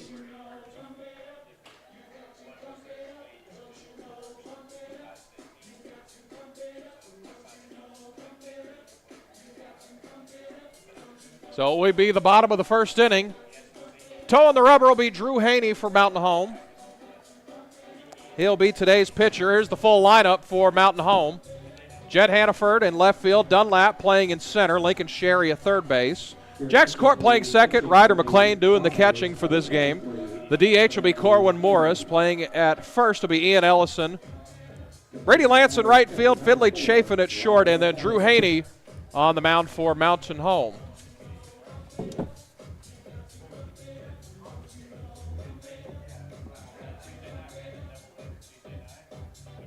So Dunlap was at second the last game.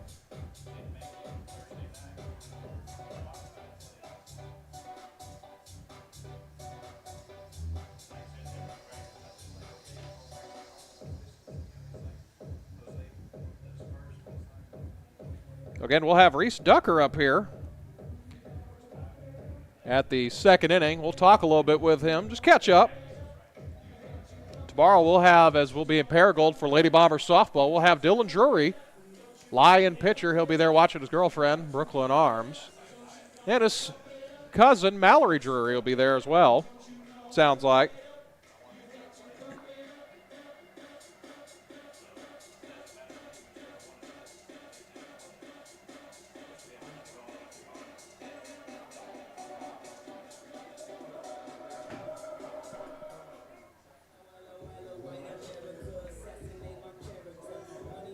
Leading off for the Cyclones, number 8, Ty Watkins. So Ty Watkins will come to the plate. He led off the last game with a home run on the second pitch he saw.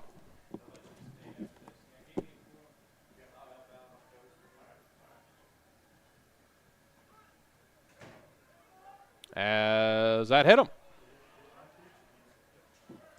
So the first pitch from Haney is a hit by pitch.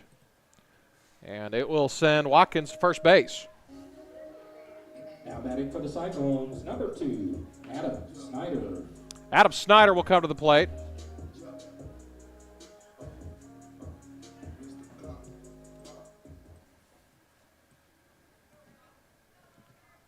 JV Bombers victorious over in West Bellefonte. They won 7-4. They took on the Goblins this evening. Some JV action. Tries to get the bunt down. He's squared around. Did not make contact. It's 0-1. Actually, did make contact. No, he didn't make contact. I don't know what I'm talking about. Yeah. That's a good way to word it. It's a bunt and miss. Yeah, that. 0-1 the count. Runner at first base. Check on the runner. He's back safely.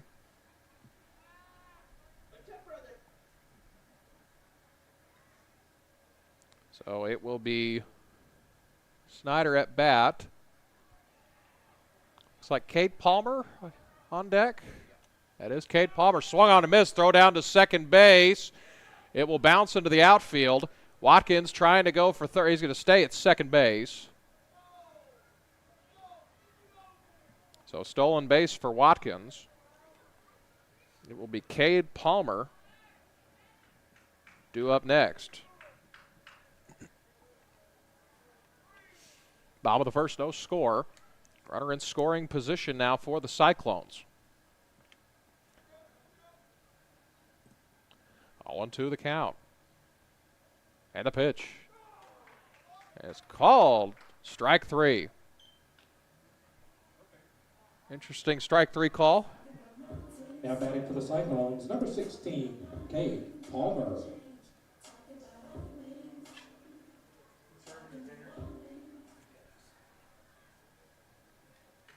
Cade Palmer will come to the plate now. He had some damage last game. Went 2 for 3, 3 RBIs. And he checks on second. The pitch. This one's up high. 1-0.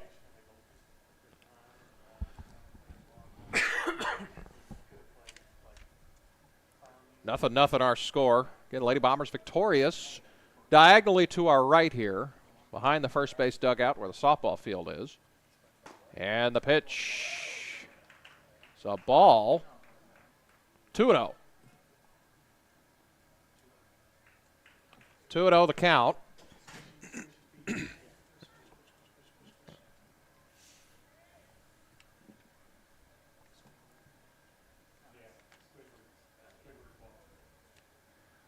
2-0 fouled away over to the right side. We'll get out of play.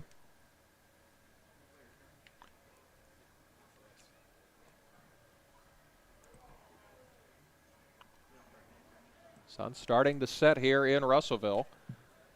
Still about an hour, maybe 45 minutes away from sunset. Things scooting along very quickly. Haney throw down to second. Watkins is back in safely. Defensive lineman for the Bombers in the outfield, left to right, Jet Hannaford, Dawson Dunlap, and Brady Lance. In the infield, Lincoln Sherry, Finley Chafin, Jackson Corp, Ian Ellison. From third to first base, Ryder McLean behind the plate, and Drew Haney towing the slab for Mountain Home. Big, lanky left-hander, breaking ball.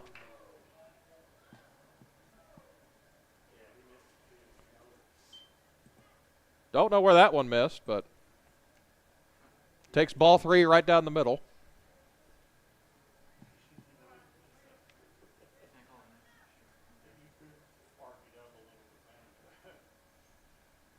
The next pitch. Yeah, what is he doing? We don't know what. Oh.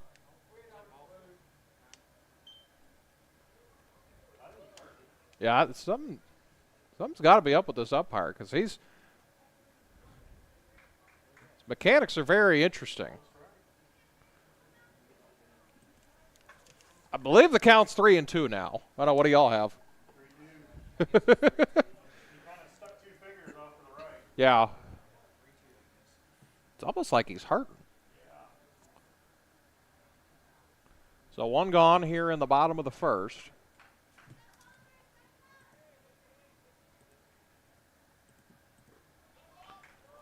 Swung on a miss to strikeout. Throw down to first. That's the second out of the inning. So Palmer is retired. Now batting number 24, Peyton Kaufman. Peyton Kaufman will come to the plate now.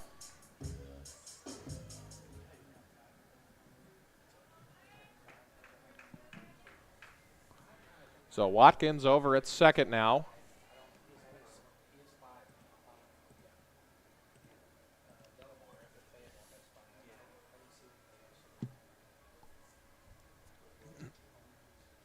Haney checks the runner at second.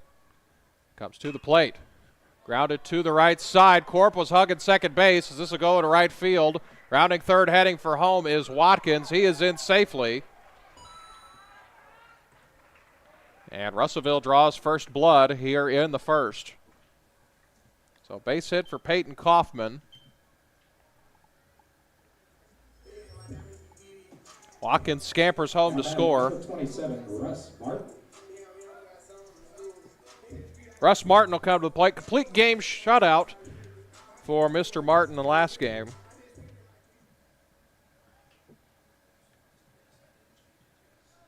They had a nice senior night ceremony here before game number 2. Along the first base side where the Cyclone dugout is. This goes to the screen. McLean will pick it up. He'll pocket this one. Now Kaufman will stand over at second base. As Greg Crow will come out of the dugout, have a chat with his infield.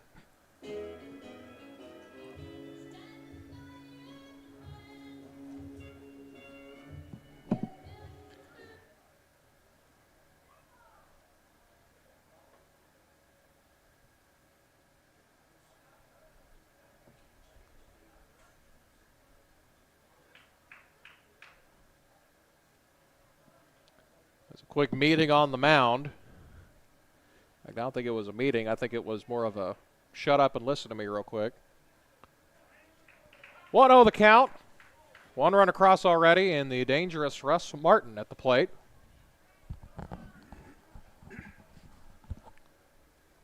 Russellville with 4 home runs in that last game. Next pitch, up high, 2-0.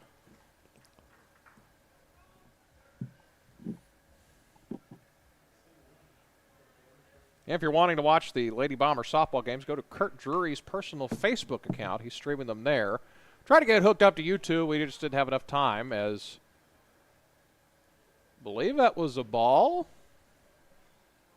I think.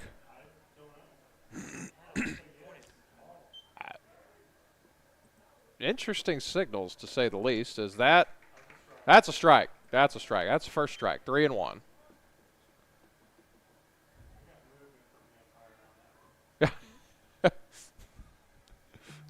Umpire showing signs of life on that last pitch.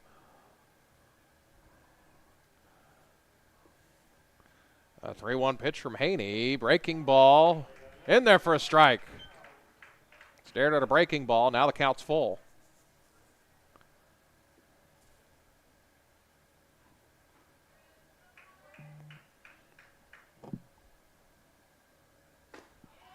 Swung on and missed. Strike 3, and that's it for the first inning. So Russellville gets a run across, but they get no more, as we will head to the top of the second. 1-0 our score. Reese Ducker will be up here shortly. Here's this from Mountain Home Public Schools. Cyclone score 1 run on 1 hit. So here's an inning. We played 1. Here's score. Cyclone 1, 0.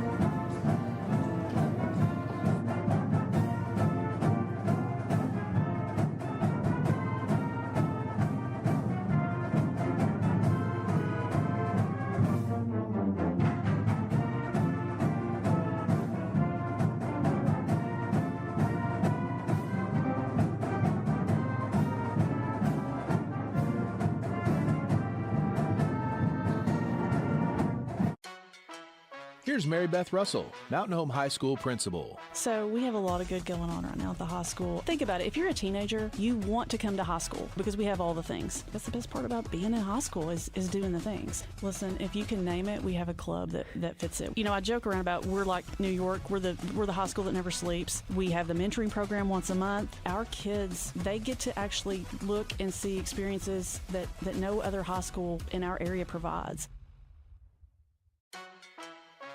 Here's Kyle McCarn, Mountain Home Junior High School principal. Everybody has a good time at the junior high. We're so proud of what we've been able to accomplish and all of those things. I think the biggest thing we have going at Mountain Home Junior High is just the culture that we have established. We have a ton of teachers and other staff that are encouraged and uplifting and ready for kids to be in our building so they can just create the best environment for learning.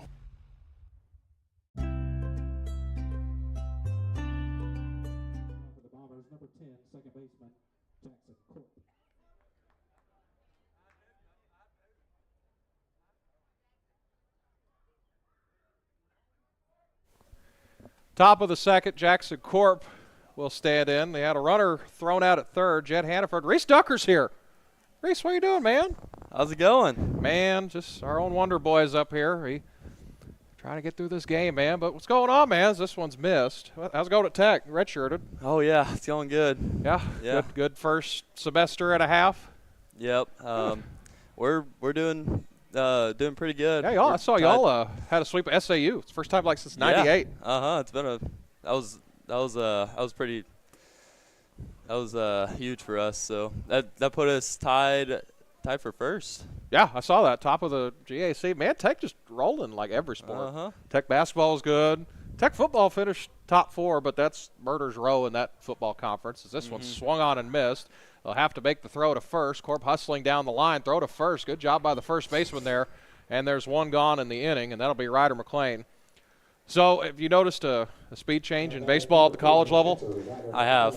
It's a different animal. You go from being the guy on your high school team to being like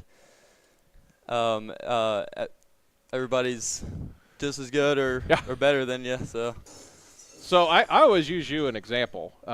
Last year was against Russellville. You know, you kind of had a few offers, few options out there, and then you started to light it up the second third of the season. This one swung on and missed 0-2. And against Russellville, just so happened Russellville baseball coach was at our game. Just happened to see you, and then he was like, hey, this kid. So, I mean, is that pretty much what happened last year? I know there's already a lot of coaches' kids out here, but some of them are in basketball. But that was the big story. He was. This one swung on and missed, strikeout for McLean. He was there watching his son play. Yeah. Because he was on. That was his son there too. Yeah. Yeah. Yep. Yeah, he was watching him play, and then he happened to see me pitch. So that's kind of how it went.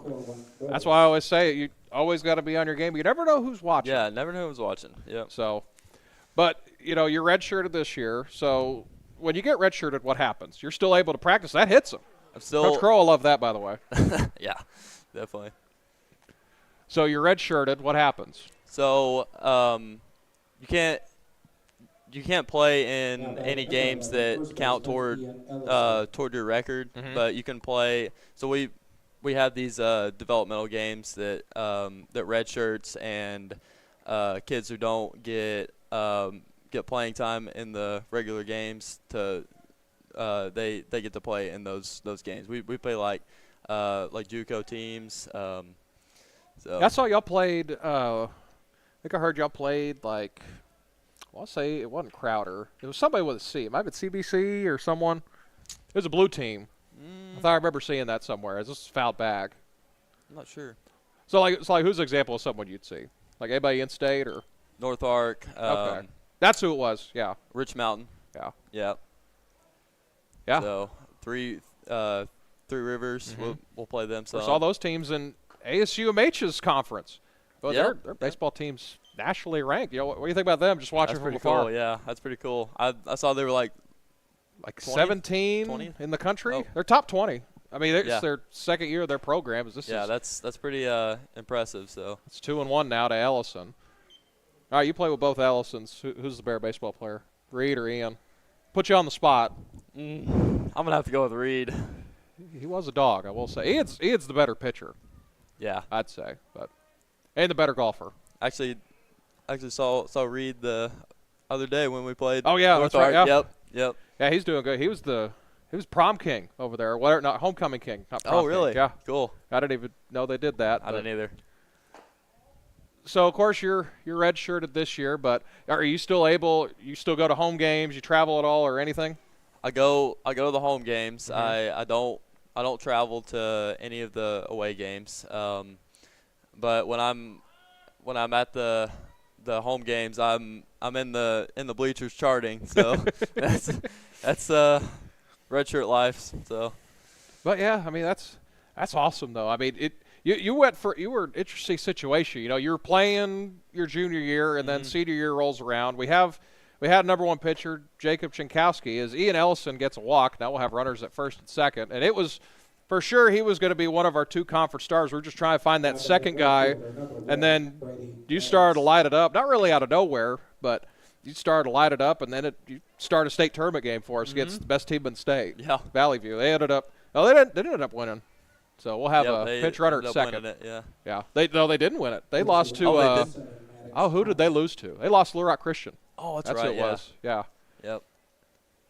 Yeah, They've got a good team this year.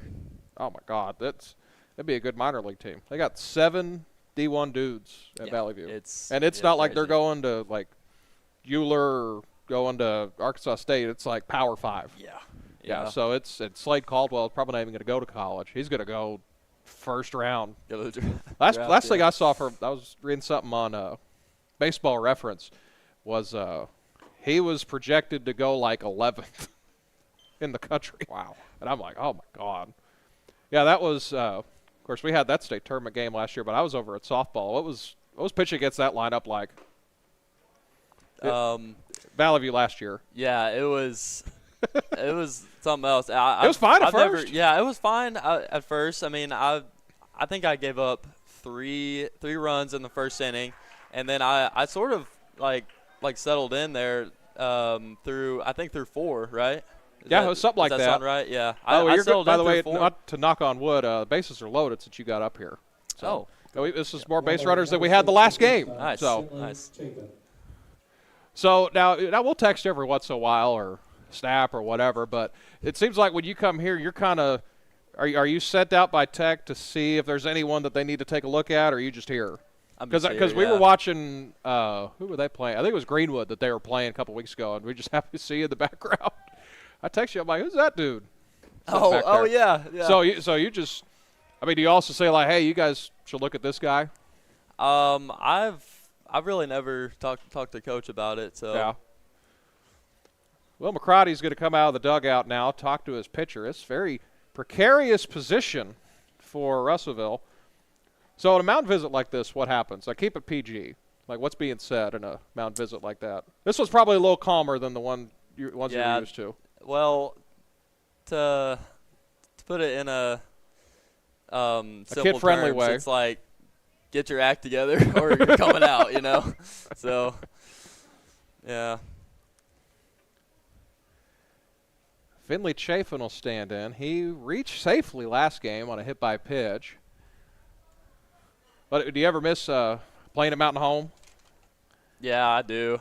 It's a whole different animal once you get like you mentioned earlier. You go from being a dude to being you're just another number on the roster. Yeah, it seems like.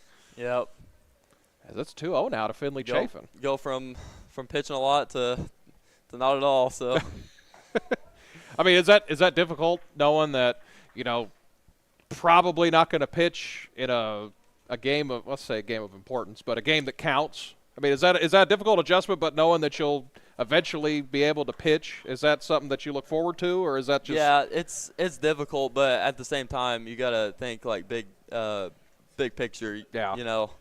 Because you still got 4 years after this. Right, That's the beauty of I college. still got 4 years, you go through the full weight program, lift program, everything. He went around. It's 3-2 now, but you go through the full weight program, everything, and then you basically have a full year ahead of everyone else. Right. Yeah. With 4 years left. So. Yep. So is the plan just for you to pitch, or are you playing a little field, or pretty much probably just pitch? Probably just pitch. Yeah. Unless something crazy happens. Oh wow, he called him out. Strike 3 right down on the edge as Finley Chafin is sent down looking. Keep Reese Ducker here a little bit. So no runs in the inning for Mountain Home. They left the bases loaded. They'll head to the top of the second, or bottom of the second. Russellville leading 1-0. God, I can't talk. But anything new in Russellville? It's a big. I've been to Russellville a lot.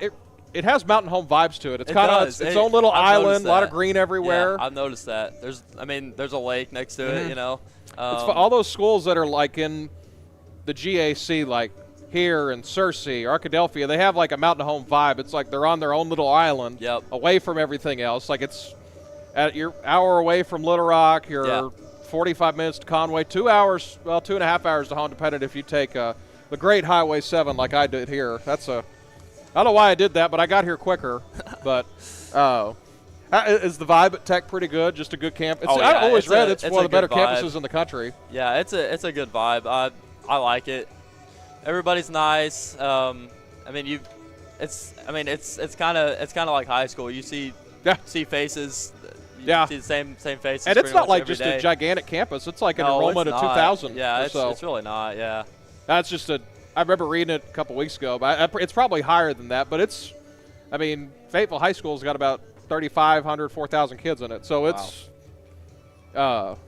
that's one cool thing about being over here is everywhere that we go over on this side of the state, our conference is centric to a lot of schools like U of A, Tech. We even have a few at UFAS, but it's just good to see returning faces here. Now, now that you've graduated, it's a little weird to see Bombers playing. You're not out there. Yeah, it kind of is. Yeah. Leading off for the Cyclones. I guess I need to. That's like I'll text with Hagan and Kai and a bunch of football players. They'll say the same thing. It's like, man, it's that pitch. I gotta say it hit him. It was close, but it's ball one. But they always say, like, man, it's just weird watching it. It's like an out of the body experience almost. Yeah, it really is. I said the weirder thing is when you watch someone wear your jersey number again. Mm-hmm. That's the big thing I have to get used to every year. Is this one swung on and missed 1-1. Every time I see number 10, I think, okay, that's Reese Ducker. I'm like, no, it's not. So I have to get used to that as well. It's like, I gave you an example. Next kid that wears 33 this is grounded over to the right side, throw to first, and he's out. Next kid that wears 33 in basketball is not going to be Braden Dewey. Next kid that wears 6 in football is not going to be Cade Yates. So it's a weird adjustment for everyone, but that's just the cycle of high school sports. So part of it. We can't really sign you to a contract to extend you, but we would if we could. But I just look back. You guys had a lot of good dudes that played. You got Mason Walker's playing at ASUMH. He's finally getting healthy. That was a big thing for him in high school. Jacob's playing. Where is he playing at? I can't ever remember. He's playing at Coffeyville. That's where it is. Yeah, I knew it started with a C. It wasn't Crowder. It's in Kansas. Yep, it's a Division I JUCO in Kansas. So. They're loaded. This one is to the second baseman caught. There's 2 gone in the inning. Yeah, it's they're a JUCO, but they're baseball in JUCO. That's all the dudes that can go play big. Right, yeah. And I believe we had 4 guys going from my class going to college ball, right? You had Mason, you had Jacob. Who am I missing? Dylan Drury. That's it. Yeah, we'll see him tomorrow. He's coming over to we'll be in Paragould for some softball. Oh, cool. So, yeah, and then we're at home the next 2 series. We got Greenwood and Greenbrier. Coming to McLean Family Park, come on over. You could also watch online. But, it's good to see familiar faces everywhere we go. That's a good thing about Mountain Home. You also see it back home because I went to ASUMH baseball game, and it was like the Mountain Home alumni team. I walked in the dugout. Isaac House was there. Both the Walkers were there. Oh, wow, yeah. Oh, my God, who else am I thinking of? Both the Walkers were there. Isaac House was there. Dude, I'm drawing a blank. That's how many kids there are. Yeah, but I feel like that's all of them. No, there's more. I'll remember it like randomly later in the game, but so we'll take you back to high school. Who was the best hitter you faced when you were playing? Probably Slade, wasn't it, at Valley View? Yeah, of course he was pretty good. Of course, he was probably easy to pitch to. You just didn't. Yeah. So we're back. Sorry for the internet interruption that we had. That we're working with a new hotspot here. But the other 2 boys that we're talking about, Trent and Trey Jordan, those were the other 2. I could picture them, and their mom's going to be so mad at me. Brandy's going to rip me a new one over the phone.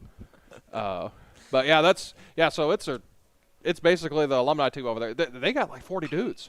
High fly ball into center field. This is going to be caught by Dunlap, and they're out of the inning. But, we're sorry for any that missed that little part there, but it'll be back on the recording. So you were talking about who's the best dude that you faced in high school. Oh, okay. Let me think. I will say my head coach's son, Blake Dawson. Yeah. He was really good. He got a double off of me in the game that that was one of the few hits they had. Him. Yeah. I think he went 2 for 4 off of me with a double off the wall and then a single. But he would barrel almost anything you threw in the zone. The the other 2 times I got him out, it was a pitch that wasn't even in the zone. So. Don't you hate when that happens? He's just good. That's just you make the perfect pitch and it's not perfect. And what's shocking enough is he didn't go play college baseball. Yeah. So, but I'd imagine the best dude that you saw was probably Slade. Yeah. Oh so, yeah. I mean he's when you Besides I was saying besides Slade. Yeah. Yeah. But that's still they're probably going to win state again, or for the first time. It's crazy that they've had a lot of talent there, but they have one state title to show for it. They just run to a team that's just hot. Yeah, they ran to our friends at West Bellefonte a couple years ago. Then they won it, and then Christian beat them. So baseball's weird. Yeah, so. It's a weird sport. Yeah, anything can happen. So, no kidding.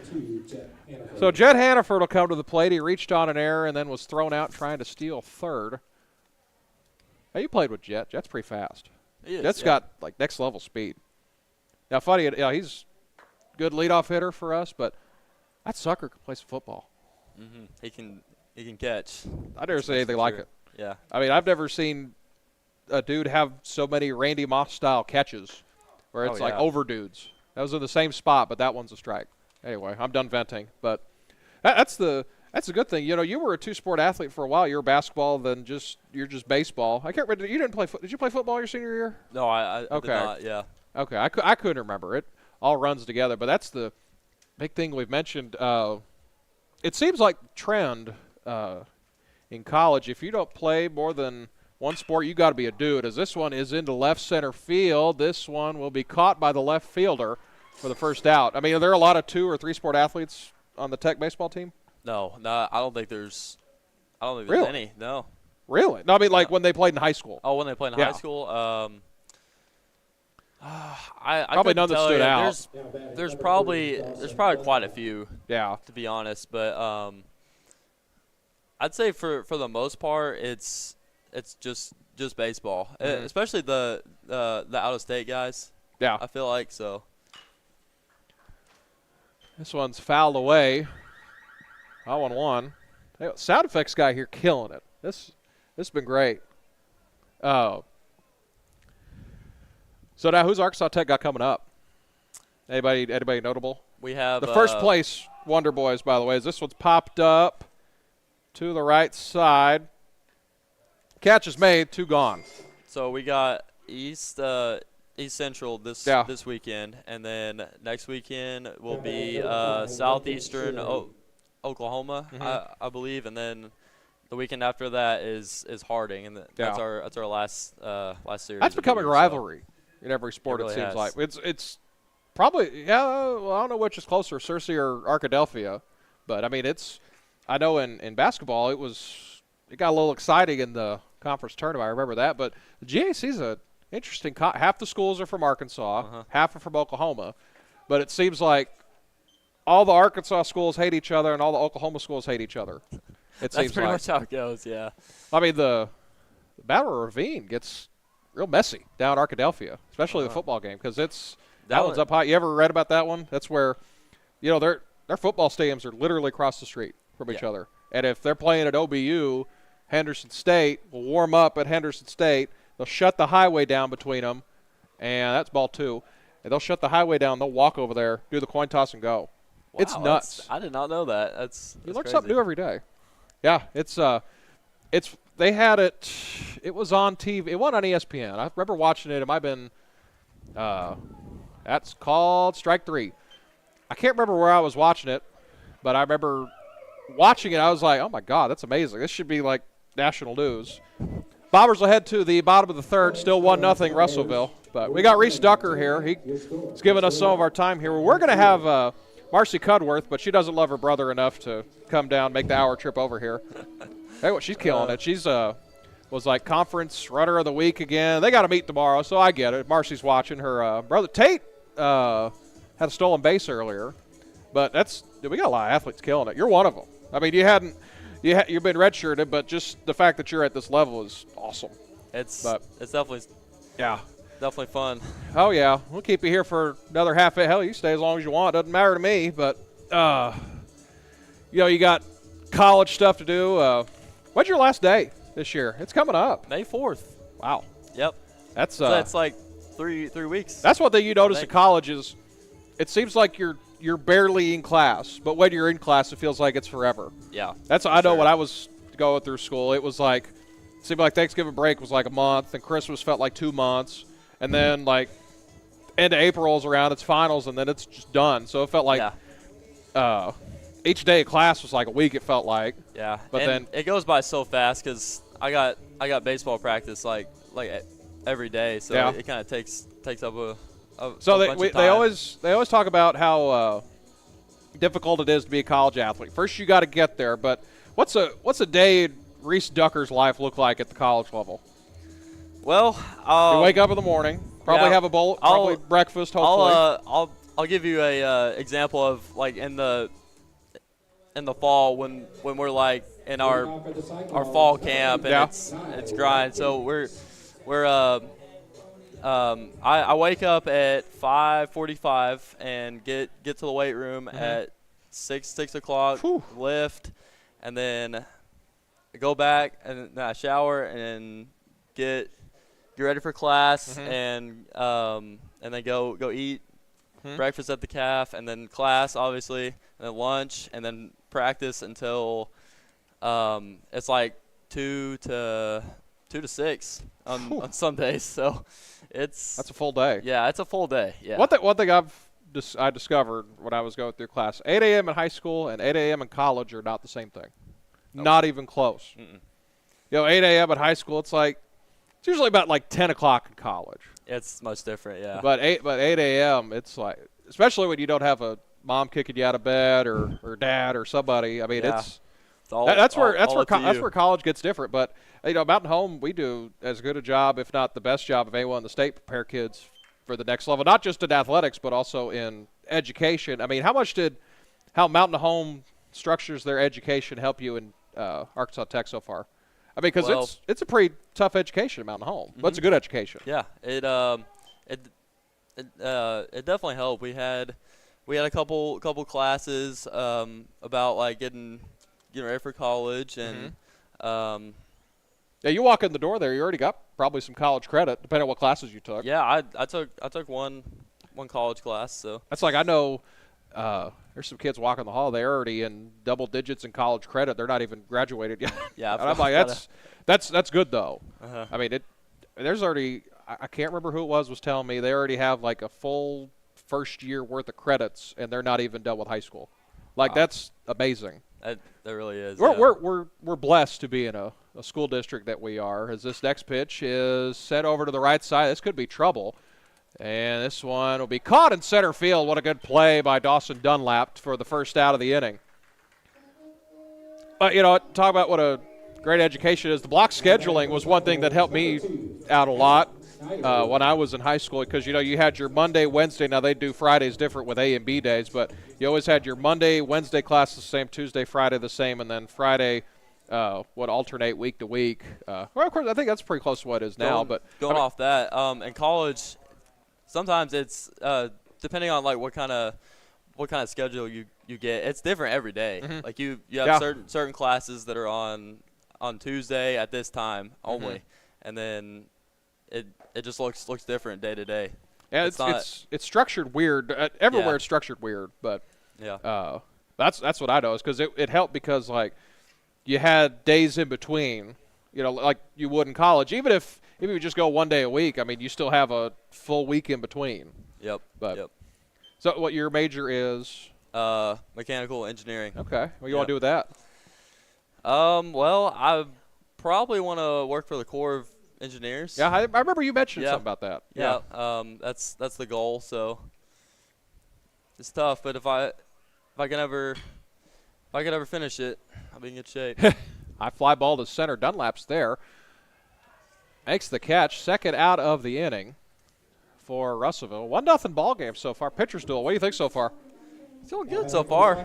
We just start hitting the ball a little bit. So yeah, I remember both games at our place last year were 2 good games. I remember that because I think did we win both? I can't remember. I'm not sure. I know we won the game you pitched. Yeah. Yeah. Yeah, because you were always the second game. I remember I think we won the first game. Yeah, that sounds right. I think so. I've slept since then. But Me too, yeah. Yeah. Oh. But, yeah, we split last year. That sounds right. Yeah, we did. Fly ball to center field. Dunlap going to make the third out of the inning. If you want to stay longer, you can, but if you want to go down and watch, doesn't matter to me. Wait, whatever you want to do, man. Brady Lance is in center field. Apparently, I had the lineup card incorrect. Well, so I had Lance and Dunlap backwards. Yeah, I better head out. I gotta do some homework. So do what? I better head out. I gotta do some homework. Well, Reese, I appreciate you, buddy. Hopefully, we get a bomber win for you. Oh yeah. Reese, my man, appreciate the time. Good luck. Stay healthy. Stay safe. Me. Stay out of trouble. Oh yeah, I'll try. We don't need any parents from the whatever county we're in prison, saying Mommy, Daddy, I need some money. But buddy, I appreciate you. Good luck. No problem. Thank you. That was Reese Ducker. We'll take a little break. Here's this from Mountain Home Public Schools. Visiting with Miss Kristen Goodwin, how would you describe the culture at Hackler? I've always heard it referred to as Happy Hackler. Well, we are very happy at Hackler. We're very proud of the work that we do at Hackler. I think that we have outstanding students, and we have a faculty and staff that I am immensely proud to work with. They are easy to talk about. They're easy to celebrate because they want what's best for our students, and I'm very proud to be able to lead them.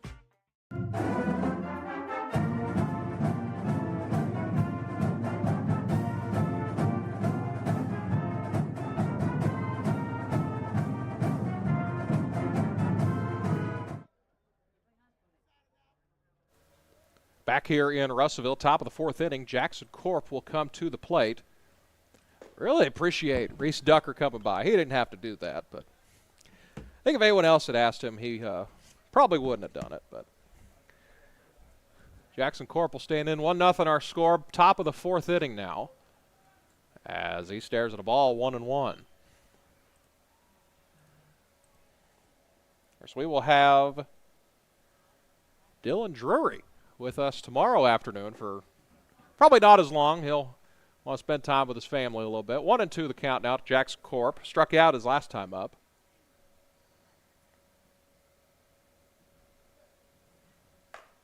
Next pitch up high, 2-2.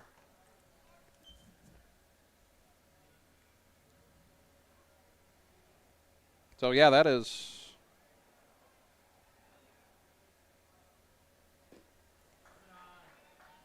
next pitch up high, 3-2.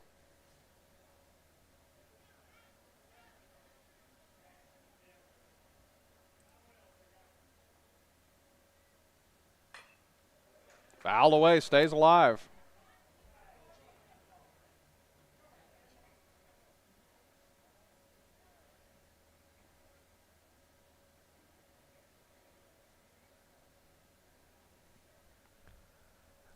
Good AB so far by Corp. And a pitch. Swung on and missed, a strikeout. So that is strikeout number 6 so far for Tristan Newberry. Number 4, Ryder McLean. Ryder McLean will stand in. He struck out his first time up. Let's see what Rue's got in that bat right here. Ryder will stand in. The first pitch fouled away.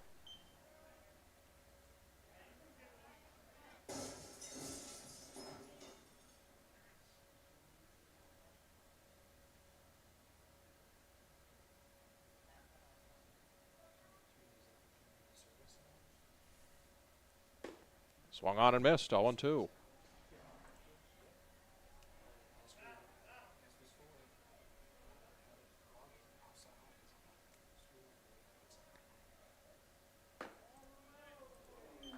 Ooh, that was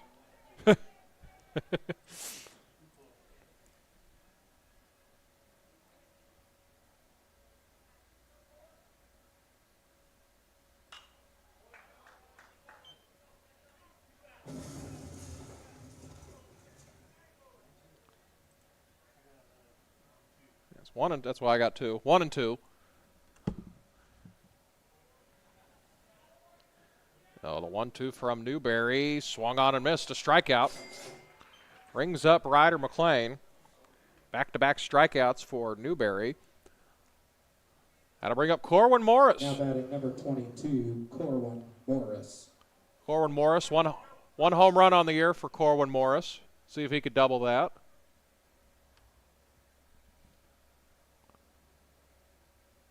First pitch to Corwin, grounded to the left side. It'll be a tough play at short, throw over to first. Got him. What a great play at short. Bombers go 1-2-3 that inning. We'll head to the bottom of the fourth. It is still 1-0 in favor of the Cyclones.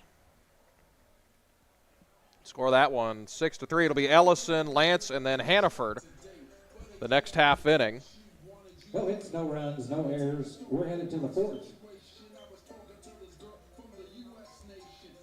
Again, JV baseball victorious 7-4 over Harrison. Though it is Brady Lance in center field once again.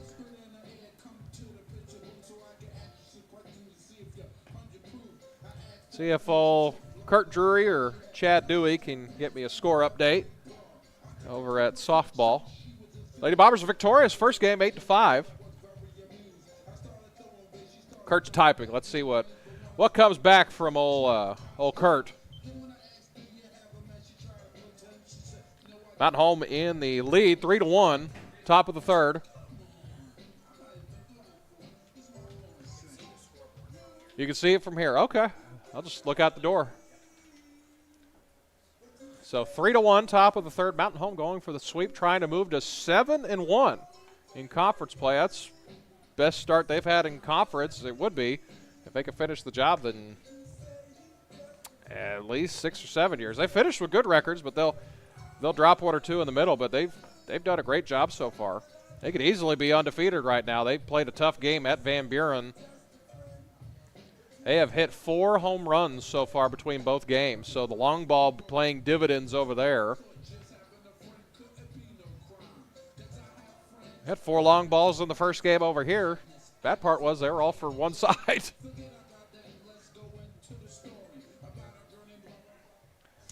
So coming up to bat, Peyton Kaufman. Probably a fan of the Mickey Mouse Playhouse. For the Cyclone senior, number 24, Peyton Kaufman. Funny walk-up music for Peyton Kaufman. He's done some damage today. He will stand in. Last time he was up, he reached on a single and advanced to second on a throwing error. First pitch he sees bounces in there, ball 1. 38 pitches now for Drew Haney. That is an unofficial count, by the way. Next pitch, up high, 2-0. 1-0 our score. Only 1 hit. Or 2 hits, excuse me, so far in this game. Kaufman's got one of them, and actually, this one swung on and missed, 2-1. Oh yeah, just 1 total hit in this ball game. Mountain Home hitless so far. Russellville with 1 hit.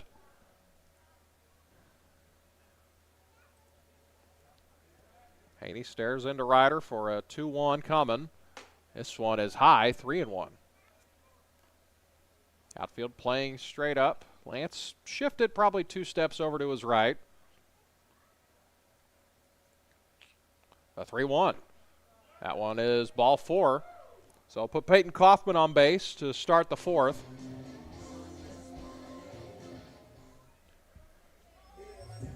Russ Martin will come to the plate. Had a complete game shutout the first time in this game. Number 19, Owen Narvison.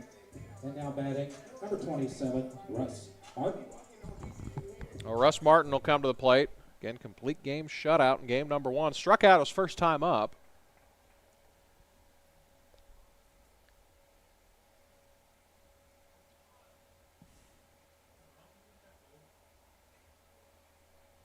Martin, the Razorback commit, stands in now, staring at Drew Haney, the lanky lefty.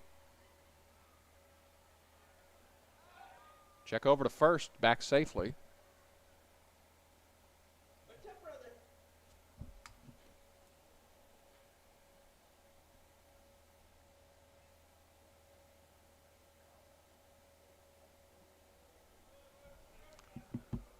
And he looks in. Line in the pitch. Popped up to the right side. This will be Ellison. Ellison comes in, makes the catch for the first out of the inning.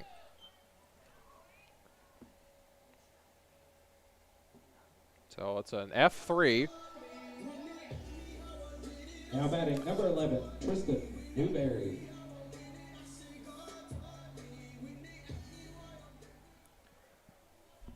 So we apologize. This second game is not on our app currently. Trying to figure out what's going on. Again, we're still working out some kinks. It's been working well so far. Be sure to download it on the Google Play or the Apple App Store. Mountain Home Athletics app. Keep up to date with all scores, roster updates, scheduling updates. You'd know today's game was happening because we sent out a schedule update on Tuesday when it was monsooning here.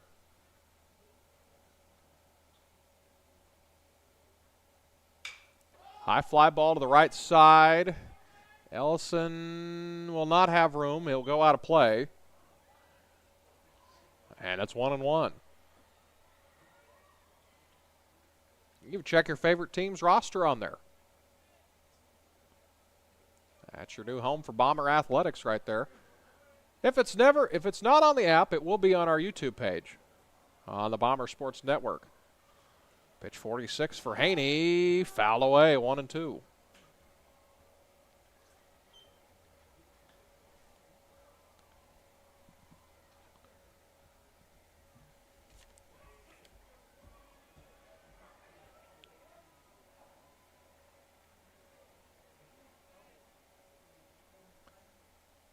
Haney looks in.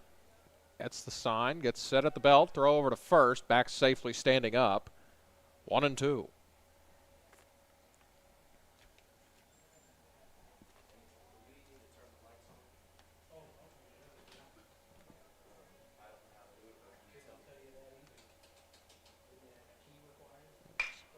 Narveson at first base. This one bounced up the middle, a base hit. So Tristan Newberry is on. That's only the second hit of the ball game. So Newberry's on with a single. Now batting for the Cyclones, number 3, Josh Powell. So advancing to second is Narveson, the courtesy runner for Kaufman. Newberry at first. Now he'll have a courtesy runner. Is that a 10 over there? Number 10, that is Colin Stevens running over at first base. So a pair of courtesy runners on the bases now. First and second, one gone here in the bottom of the fourth. And a pitch. High fly ball to right field. Coming in to make the catch is Dunlap. Or no, not Dunlap. It was the right fielder. And that's the second out.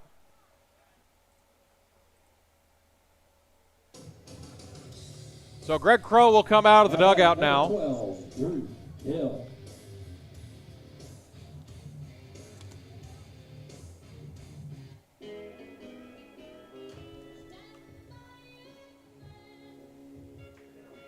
Crow's going to come out, talk to his infield. I believe we're going to have a pitching change. Possibly, maybe.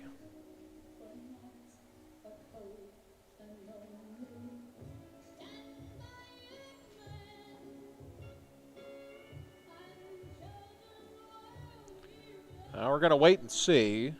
I don't see anybody coming out of the third base dugout where the Bombers are.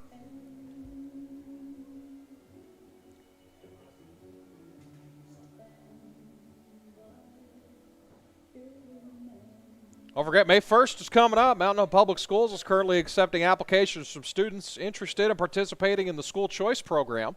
School Choice Act 560 of 2015, authorized by the Arkansas General Assembly, powers parents to seek admission for their children in participating school districts other than their residential district. Assignments will be determined based on available space, and applicants will receive notification of acceptance or rejection to the school district by July 1st. Those applications for the 24-25 term need to be in by May 1st.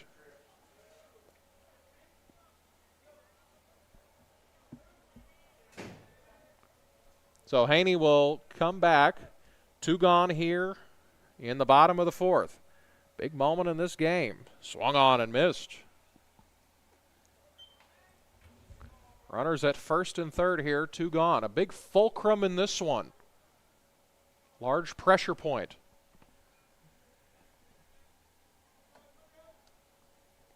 Oh, 0-1 the count to Drew Hill. Pitch foul away, 0-2.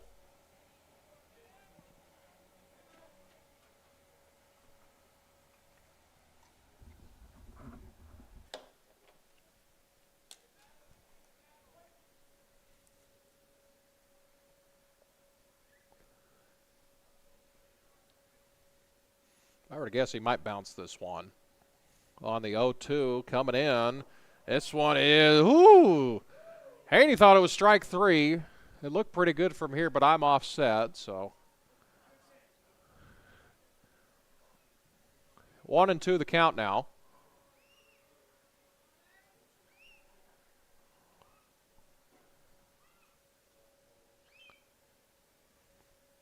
The 1-2 from Haney. Runner going. They will not throw. They'll give him second. It's 2-2. Advancing to second is Colin Stevens.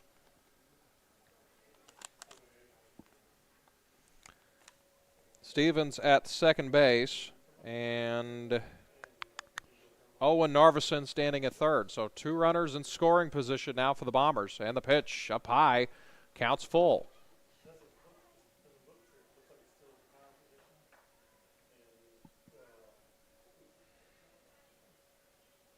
Bottom of the third. Over at softball, Lady Bombers lead 4-1. And the 3-2, breaking ball, called strike 3. That was a drop third strike. So that will do it. So Drew Haney dances out of danger there. Cyclones, no runs on the 1 hit, no errors. So we will head to the top of the 5th inning. Your score, Cyclones 1, Bombers 0. So this has been a good ball game so far. Bombers really need this one. They want to stay alive in the 5A West hunt.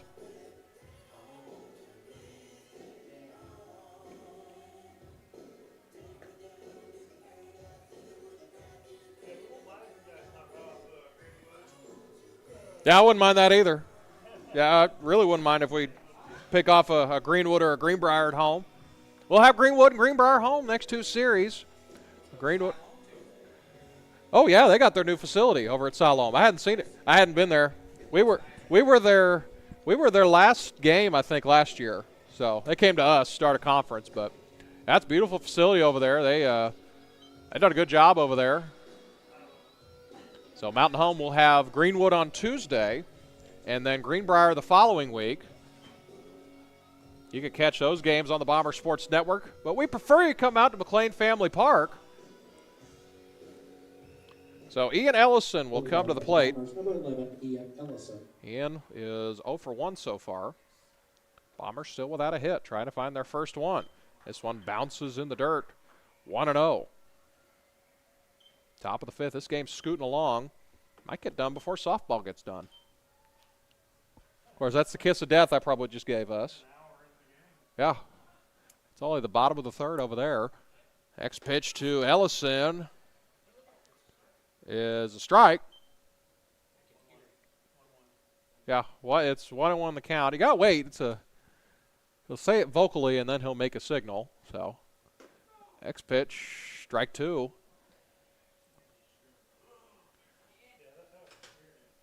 He'll give a grunt out. Then he'll point very gingerly. That next one is 2-2.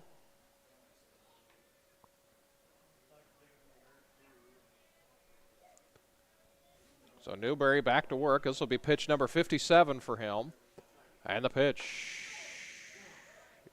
called strike 3.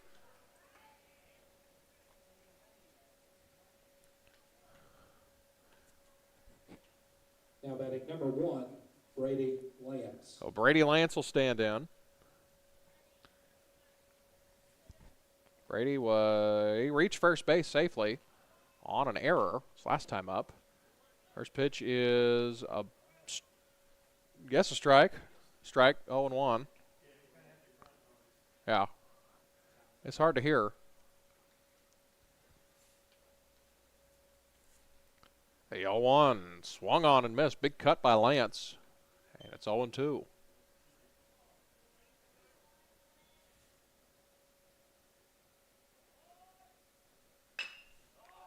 Good contact on this one into left center field. Catch is made, and there's 2 gone.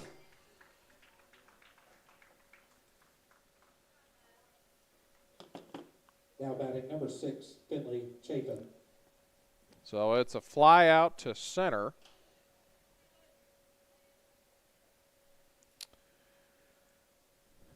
Finley struck out his last time up. Had the bases loaded in the first inning. Excuse me, the second inning. Line in the pitch. In there for a strike. Good pitch by Newberry. That was his 61st pitch of the game. Unofficially. My count might be off. Next one's in there for a strike, 0-2.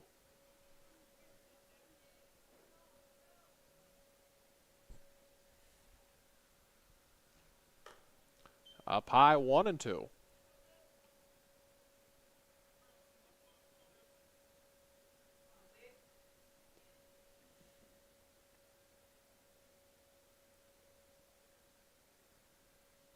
This one fouled away.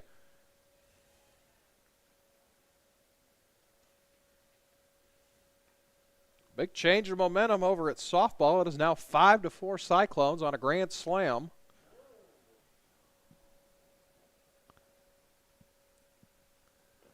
One, two's in the dirt, 2-2.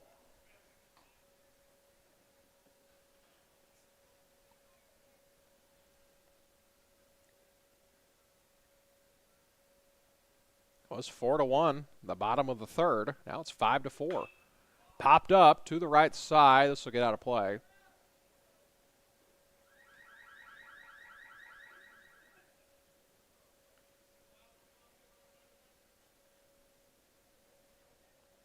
Two and two the count, 2 strikes.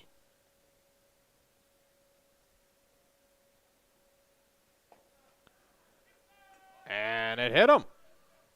So Finley Chapin is on base with 2 gone. Now batting number 2, Jet Hannaford. So Jet Hannaford will come to the plate. Reached on an error and then was thrown out trying to take third. So I think Crow's out of the dugout. He's going to take a look at Finley.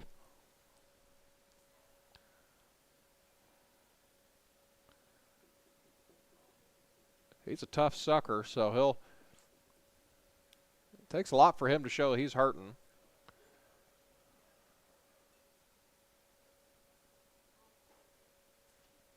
So he's going to stay in the game.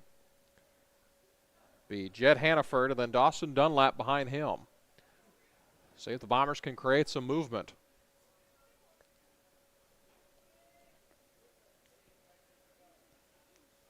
Got a soccer game going on. Cyclone Stadium. Take it on the Airedales of Alma. You don't know what that is? It's a bird dog. Got a big old Airedale in front of their school.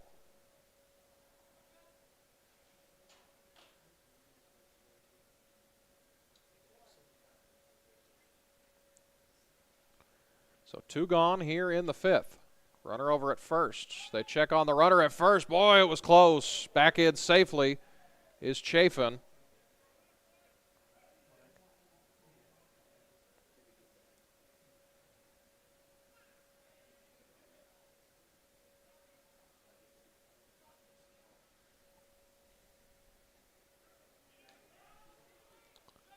Oh, down to second. He's in safely.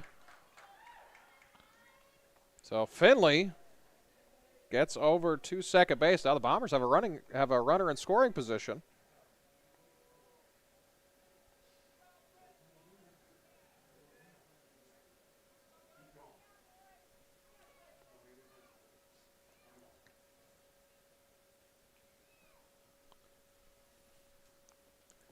First pitch to Jet, foul away. 0-1. Chafin standing on second base.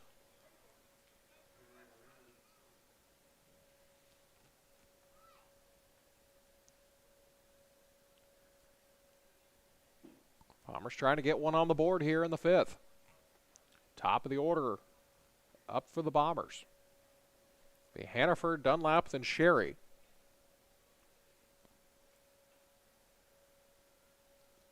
A 0-1, and it hits him. So now the Bombers have something cooking here. They'll have runners at first and second with 2 gone. That'll bring up Dawson Dunlap. Another 2-sport athlete, member of the Bombers secondary.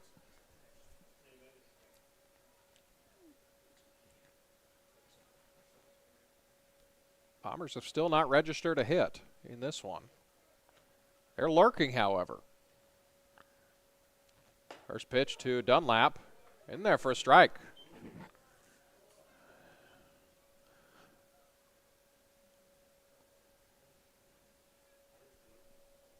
The next pitch from Newberry on the way, and it is strike 2.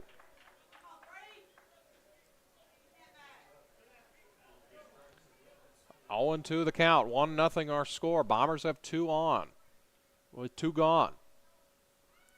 And the pitch, foul away, stays alive.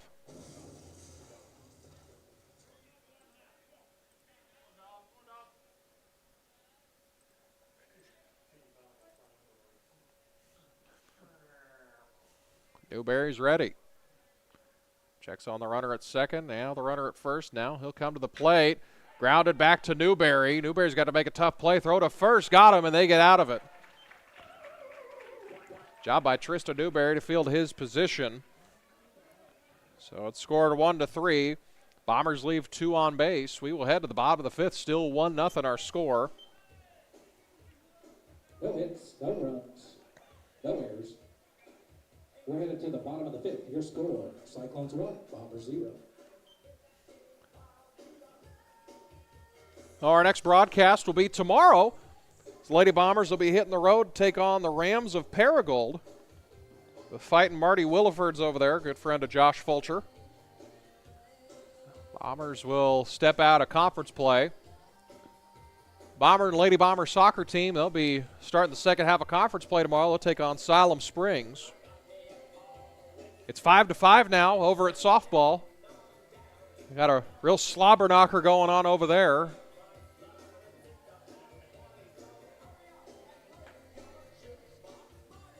It was my pleasure.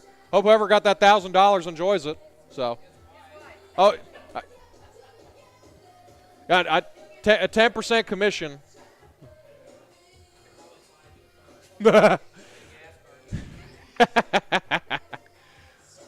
Had to draw for a drawing they had here. Over $1,000 of cash and prizes? That's a lot. Yeah, we had a big cash giveaway of our own at our Christmas basketball tournament. We had a kid at Cotter hit a half-court shot for $500 from Baxter Health.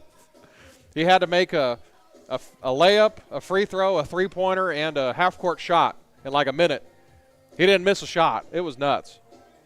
So, personally, I thought it should have been more than $500.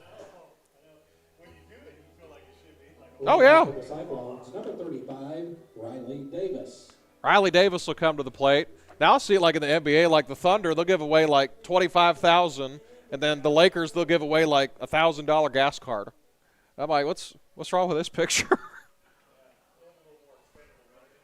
A little bit. Lakers got some money. A lot of it's tied up with that LeBron guy, though, as that first pitch is swung on and missed, 0-1. 6-5 now over at softball. Lady Bombers have something cooking. Bottom of the 4th. This pitch, high fly ball deep into left field. This one is trouble at the wall. This one is gone. Riley Davis knocks one out of here. It's 2-0.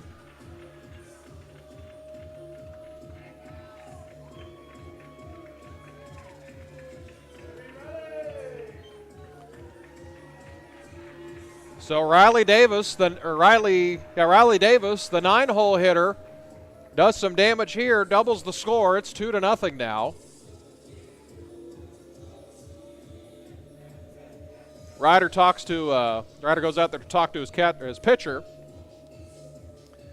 This will bring up Ty Watkins. Now batting for the Cyclones, number 8, Ty Watkins.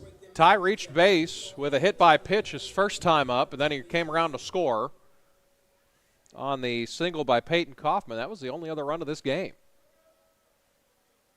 Haney back to work. And the first pitch showing bunt.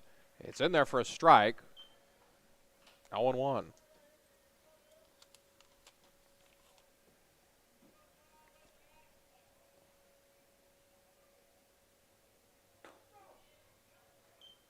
That's in there for strike 2.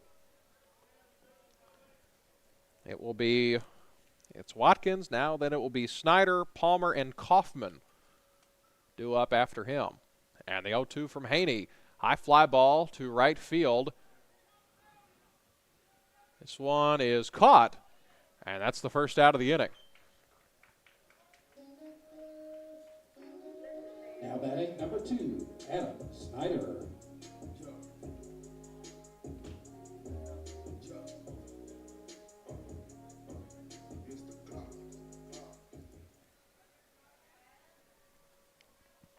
Adam Snyder comes to the plate. Grounded out his last time up. First pitch up high, 1-0.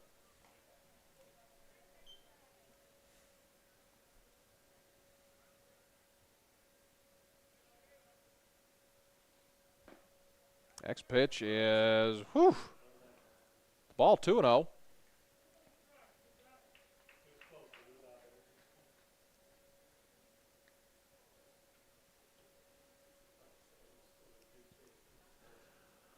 Here's the 2-0 from Haney. His Swans down low, 3-0.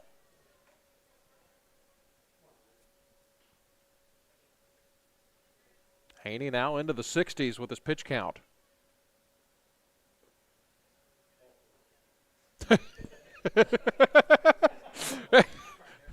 Yeah, umpire never called time it. Yeah, he was like, okay. Haney needed a new ball. I guess there was some dirt or moisture on it, but yeah, that was weird. He could have swung at that if he wanted to.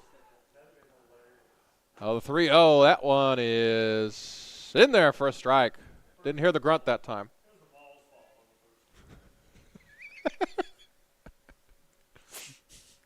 A 3-1, high fly ball into left field at the track, at the wall. This one is caught on the warning track for the second out. Now batting number 16, Cade Palmer. Cade Palmer will come to the plate now. Probably has the best walk-up music on the roster. Struck out his first time up. Be Peyton Kaufman after him.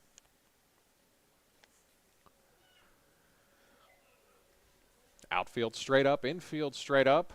Middle infielders with their heels on the cut of the grass. This one is swung on and missed 0-1.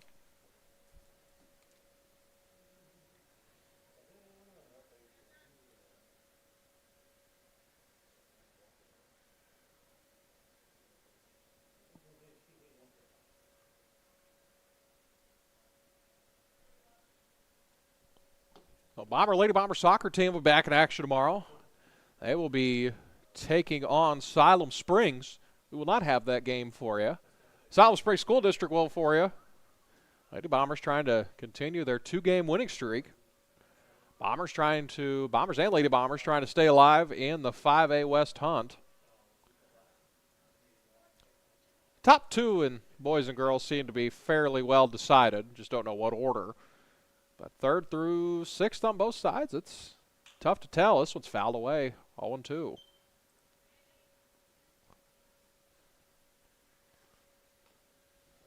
Baseball's a little more simpler. It seems like 5 horses running for 4 spots. Seems like Russellville, Mountain Home, Greenwood, Greenbrier, and Van Buren all arguing for 4 spots. Grounded to the left side. Good stab by Chafin. Throw to first. He is in safely. It'll be an infield hit. So it'll be a hit. He was safe, even if the throw was on time. Good hustle down the line by Palmer. Now batting for the Cyclones, number 24, Peyton Kaufman. So an infield hit for Palmer, and that'll bring up Russ Martin. 0 for 2 so far with a strikeout. Did have a complete game shutout in game number 1 of this one. The heck of an arm. Can see why the Hogs want him.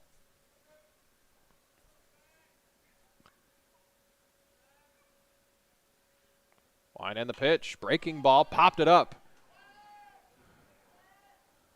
As Haney comes in all the way down to the first base dugout, try to field that one. He was the only one that saw it. It got out of play. It's 0-1.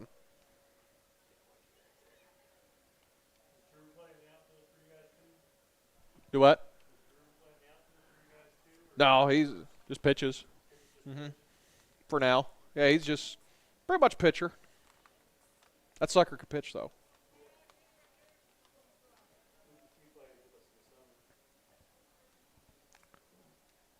He's been everywhere, man. Swung on and missed. Big swing there from Kaufman. And it's 0-2. So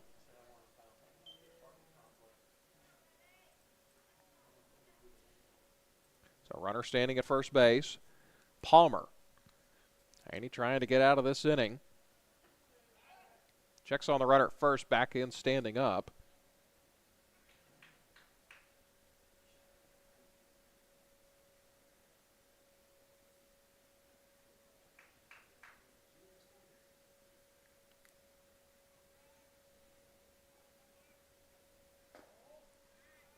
Oh, down to first, and he's back safely.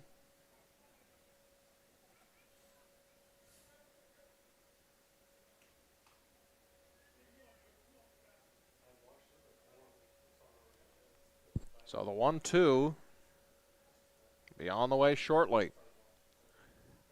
Here it is. Breaking ball called. Strike 3.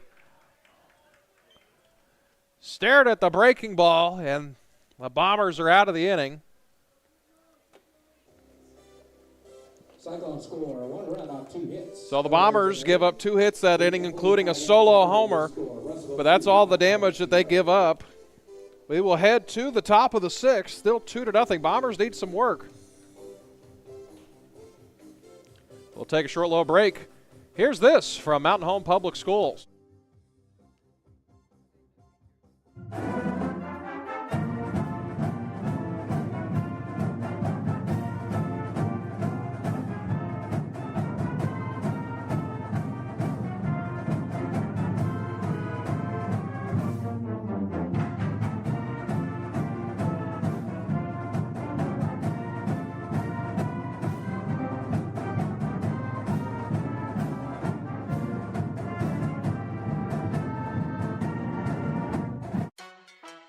Here's Mary Beth Russell, Mountain Home High School principal. So we have a lot of good going on right now at the high school. Think about it. If you're a teenager, you want to come to high school because we have all the things. That's the best part about being in high school is doing the things. Listen, if you can name it, we have a club that fits it. You know, I joke around about we're like New York. We're the high school that never sleeps. We have the mentoring program once a month. Our kids, they get to actually look and see experiences that no other high school in our area provides.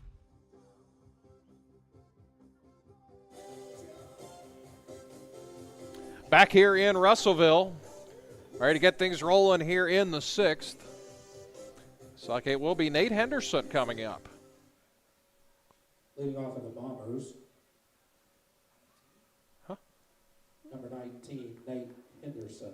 Nate Henderson coming up. Leave in the 3-hole, right? Is that what you have? Yeah, that's what I have. He is hitting for Lincoln Sherry against Newberry. First pitch in there for a strike.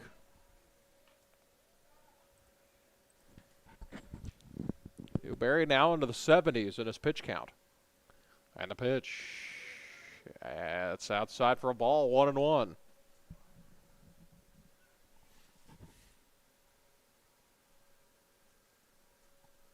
Line in the pitch. That hit him.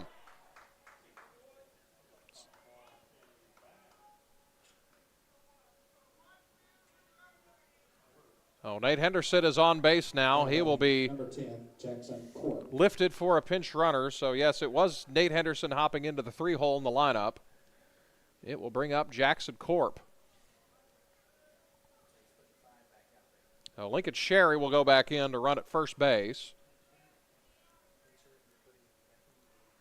He has re-entered the ball game.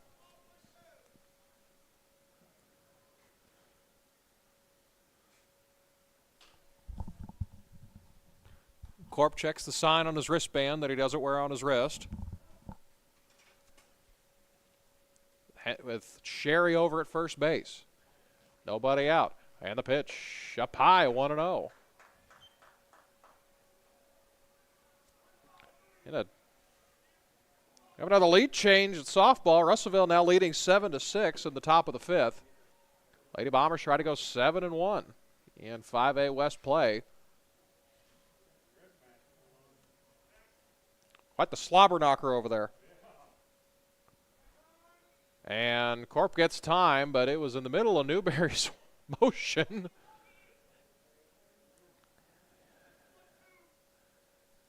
He was calling time for a while, but that's still in the middle of his motion. 1-0 the count. Corp will stand in, try to get on base. He struck out both times he's been up.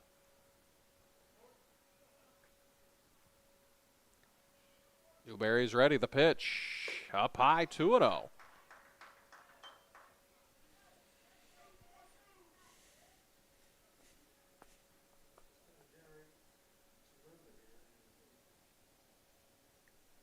Two nothing our score. Bombers trying to come here with a split. Corp will call time. 2-0 our count. Nobody gone here in the top of the 6th. Bombers running out of time.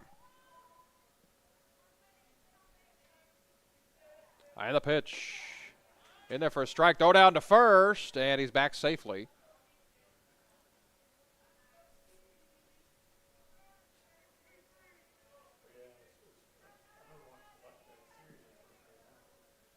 If you want to watch the Lady Bomber softball game, go to Kirk Drury's Facebook page.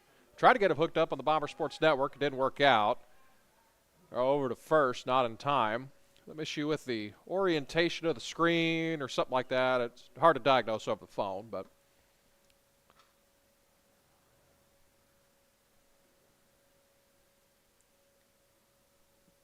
and the pitch swung on and missed. 2-2.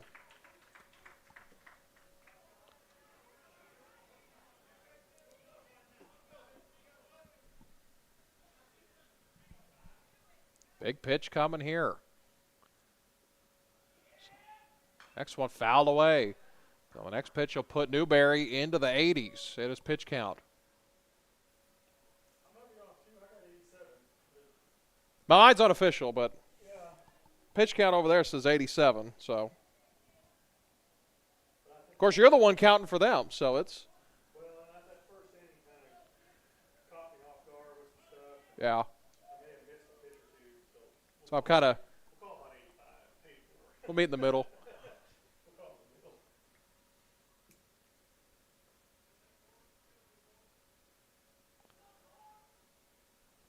Next pitch from Newberry, popped up to the left side. This will get out of play.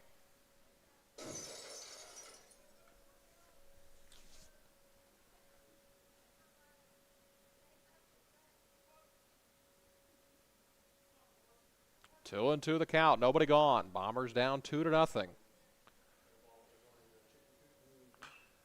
Fly balls will get out of play behind us here.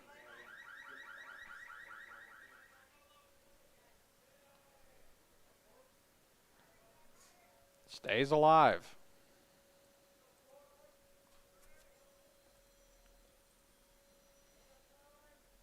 Time called in the box.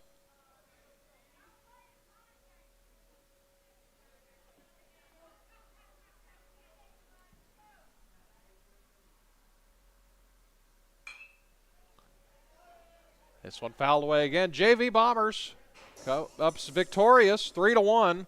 Or excuse me, they're 3-1 in the last inning. Drew Haney is pitching for us. Brad Coleman, the doc, watching us from afar. Of course, Harrison not that far from here. It's about an hour and a half.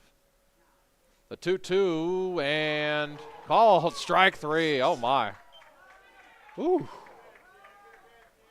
I guess, but strike number 3. As Ryder McLean will come to the plate. Number 4, Ryder McLean. So Sherry still standing over at first.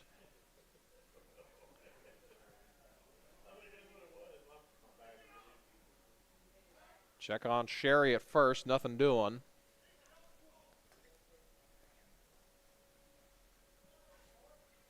Strike zone, it's not been a rectangle. It's been more of a diamond at points tonight. Pitch and a ball, or a strike. 0-1. Again, I didn't hear the grunt that time, so he, by the home plate umpire. 0-1. Fouled away, 0-2.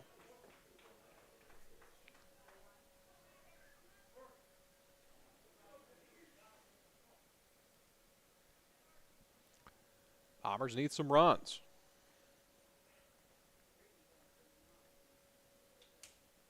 The 0-2 to Ryder is up high for a ball, 1-2. We have another lead change. They've swapped again over at softball. It's 8-7 now on the bottom of the 5th. It's lead change number 6 in that game. Well, they're having some fun over there. The first game was 7-4, so they fouled away. It very well could.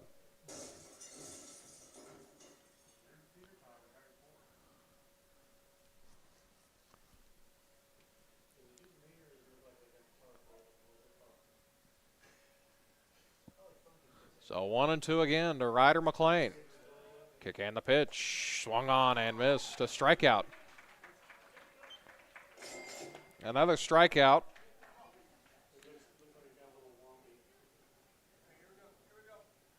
So strikeout number 22, Corwin Morris. Strikeout number 11 for Newberry.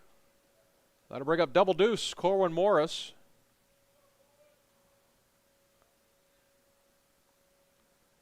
With 2 gone, first pitch he sees is a strike, 0-1.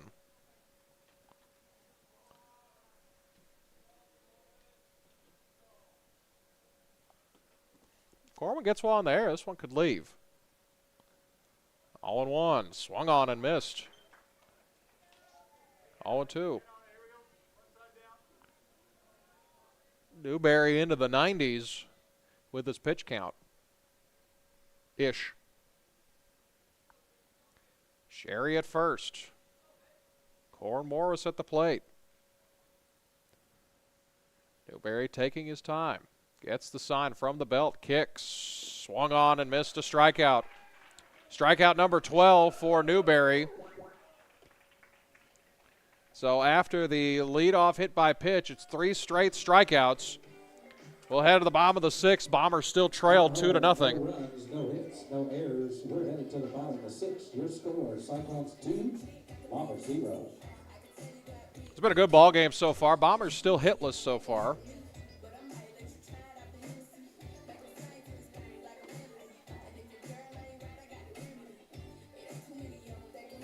Eight to 7 our score over at the softball game. So Drew Haney will come back to the mound for the 6th inning.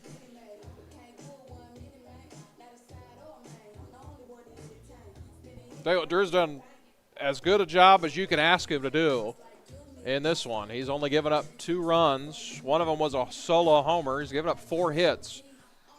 One was a homer, gave up a trio of singles in addition to that. So Andrew's done a good job tonight. He's been fantastic. As much as you could ask for him here.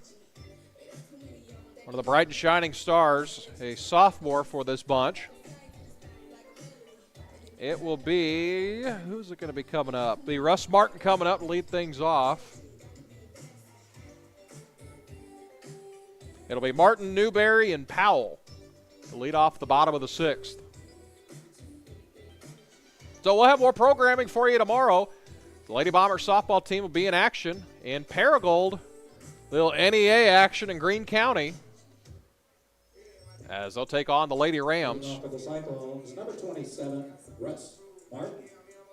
It's quite the road trip. They'll be, of course, they're here tonight in Russellville, but then they'll get home, get some sleep, and go to class through second block or so, and then hit the road. It'll be one varsity game, and then JV. We'll have the varsity game for you tomorrow. It's supposed to be in the, I think the temperature started with an 8 last time I checked.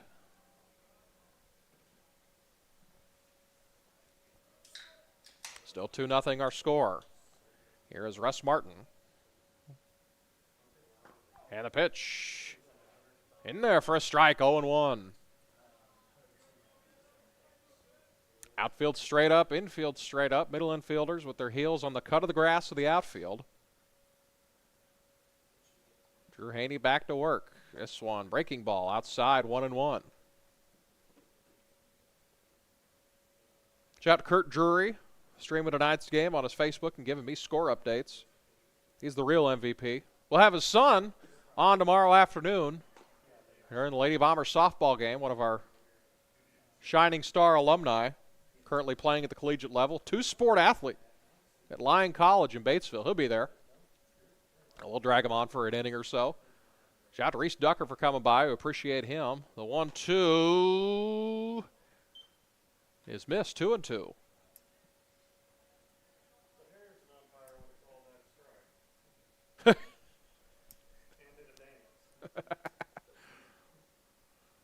Two breaking ball and called strike 3.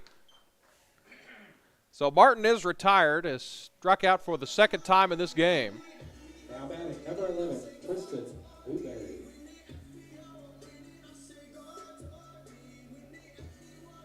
Strikeout number 5 for Andrew Haney.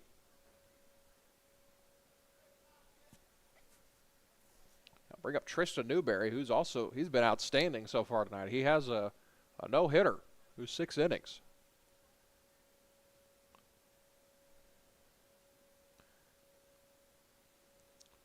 Ryder's got to get out of a crouch and go talk to Drew.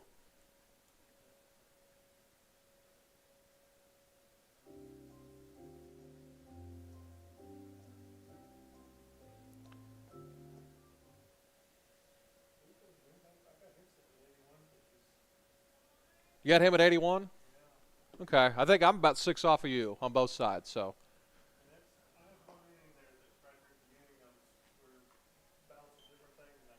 Yeah.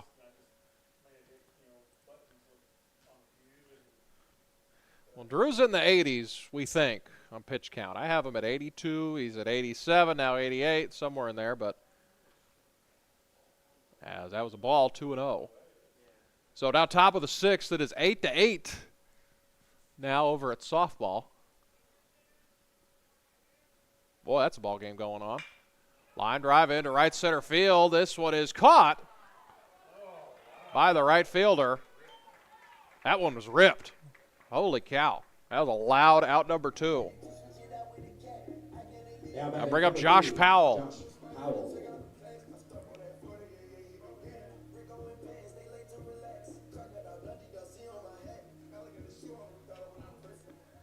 Approaching 8:15 local time here in Las Vegas.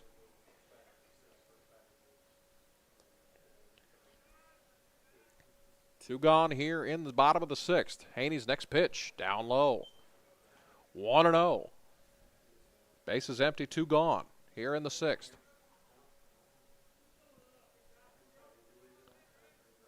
Drew's ready. The pitch is in there for a strike, 1-1.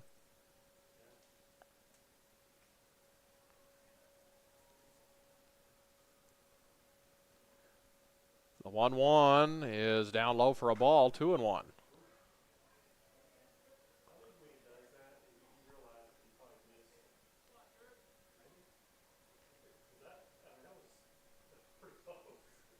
Good looking pitch. 2-1 on the way, up high, 3-1 as Drew approaches the 90s in his pitch count. So, what were you saying earlier? What were you saying earlier? He was building a sandcastle there behind home plate. Every time he calls a ball, he swipes the dirt. Yeah. So we don't have that problem at our place. You can't play in the turf over there. So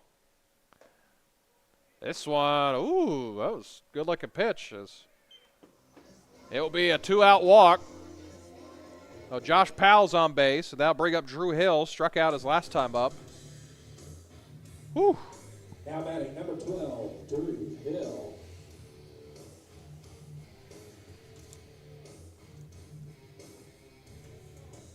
Riley Davis awaits on deck. He had a big fly last time he was up. He's responsible for half the scoring in this game.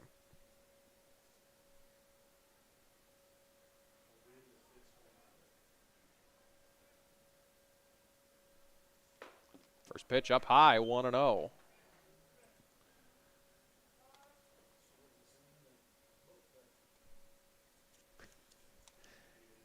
So 8-8 now, top of the 6th, over at softball.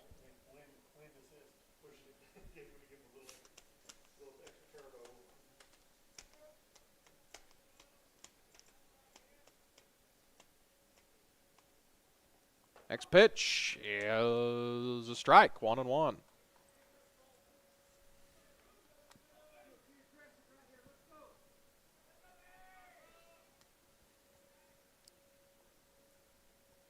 Powell over at first. Next pitch, swung on and missed. This one gets away. It'll go to the backstop. And it's 1-2 as Powell will advance to second base.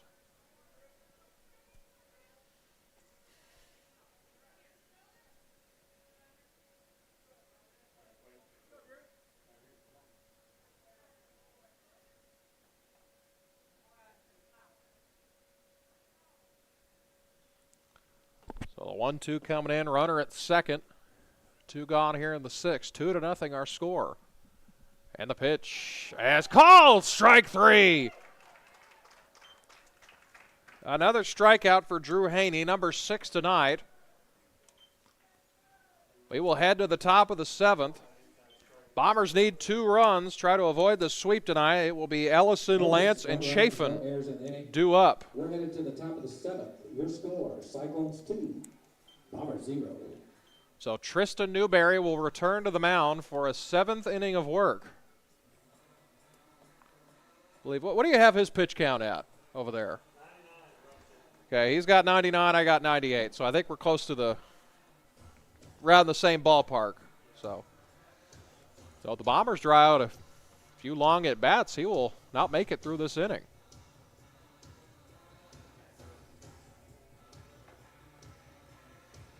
Hey, well, this has been a good pitcher's duel. Tristan Newberry, Drew Haney, it's been awesome. Tristan Newberry's got a no-hitter going on. Drew Haney's pitched really well tonight. He gave the yeoman's work. 4 hits, 2 runs. He's been 1 hard-hit single, 2 dribbling singles, and a home run. So there's not much else you could do, but that's an excellent job by Drew Haney so far tonight. Hopefully we can get him to the 7th inning of work. Russell, I said Slobberknocker over there, still 8-8. Oh, it's sophomore. I thought you said softball. Yeah. Yeah. Drew Haney's just a pup. He's a good sophomore from Mountain Home. So it'll be Ellison, Lance, and Chafin due up in this top of the 7th. Number 11, Ian Ellison. Ian will stand in. Bombers need 2 to tie and more to take the lead. First pitch to Ian, swung on and missed. Big cut by Ellison. It's 0-1.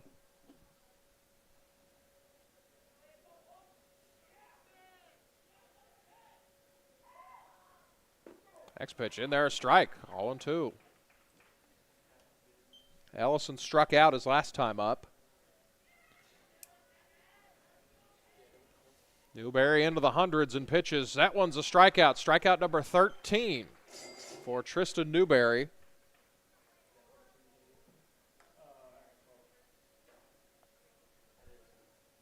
Oh, I miscounted. That's 12, yeah. Excuse me.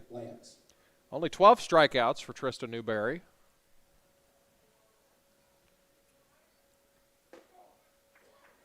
As Lance looks at a strike, 0-1. I don't have him for a hit either. Do you have him for a hit? Yeah. Swung on and missed. Strike 2. 0-2. He's been outstanding. Tell you, this duo Russellville has pitching, probably best in the conference. Yeah. As he looks at a ball, 1-2. Yeah, Russellville hadn't needed the bullpen. They've only had 2 pitchers so far.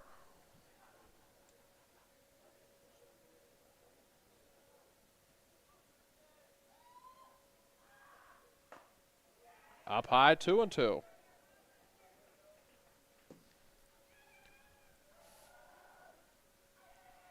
He's quickly approaching his pitch count limit, so could get interesting here. And that's a strike. Wow. That's a strikeout, out number 2. And Finley Chafin is the last hope for Mountain Home, as Will McCrotty will come out of the first base dugout. I think he's reached his pitch count.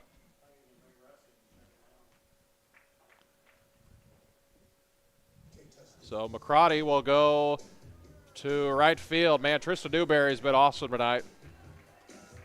I know he's not our guy, but holy cow, that was awesome. He's 6 2/3, no hit ball. We'll take a short little break. They'll have a pitching change here in Russellville. 2-0 our score. They're going to bring in Russ Martin.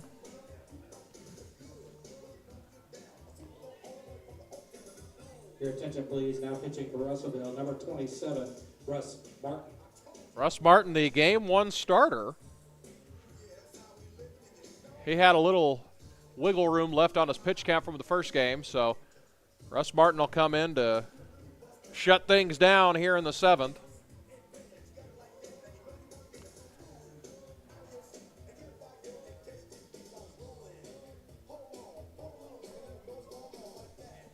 So he will face Finley Chafin. Mountain Home has taken the lead over at softball. It is now 10-8. They're wearing the scoreboard out over there. Go run out of light bulbs. Well, since a day has not passed, Martin can still pitch. What was, do you have Martin's pitch count from the first game?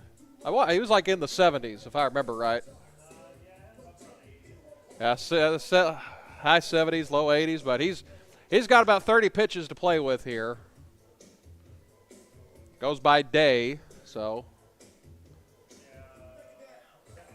Yeah, I had for, let me look. I had him for 80. So, yeah, 79, 80, somewhere in there. So, yeah, he's got 30 pitches to play with here. Try to get one out. And Finley Chafin, the last hope for Mountain Home, try to avoid the sweep.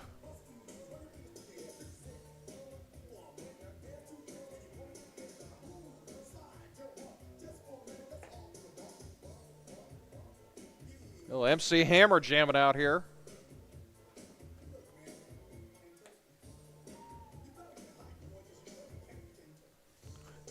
So Finley Chafin reached last time he was up with a hit by pitch. After him, it'll be the top of the order. First pitch to Finley is a strike, 0-1. 2 gone here in the 7th. 0-1 pitch. Strike, 0-2. Martin working very quickly. He works in a blink of an eye. And here's the 0-2, and that goes to the backstop, 1-2. Finley stays alive, trying to get some movement on the bases.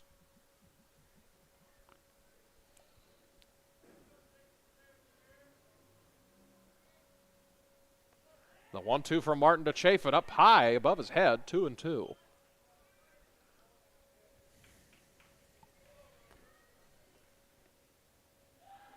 Next pitch, and it hit him. Oh, they're going to say he leaned into it. Oh, my goodness. They're going to say he leaned into it.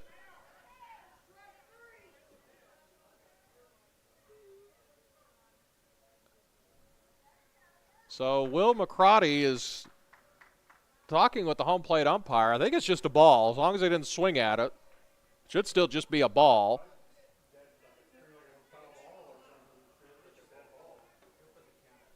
So Greg Crow's also talking to the home plate umpire. Nobody's happy right now. McCrotty was wanting something. Greg Crow was wanting something. So it's, I believe it's, if he didn't swing at it, it's 3-2. But if they call it a foul ball, it's 2-2. Should be set. He said 3-2. Okay. So the 3-2 from Martin to Chafin. The pitch is a walk.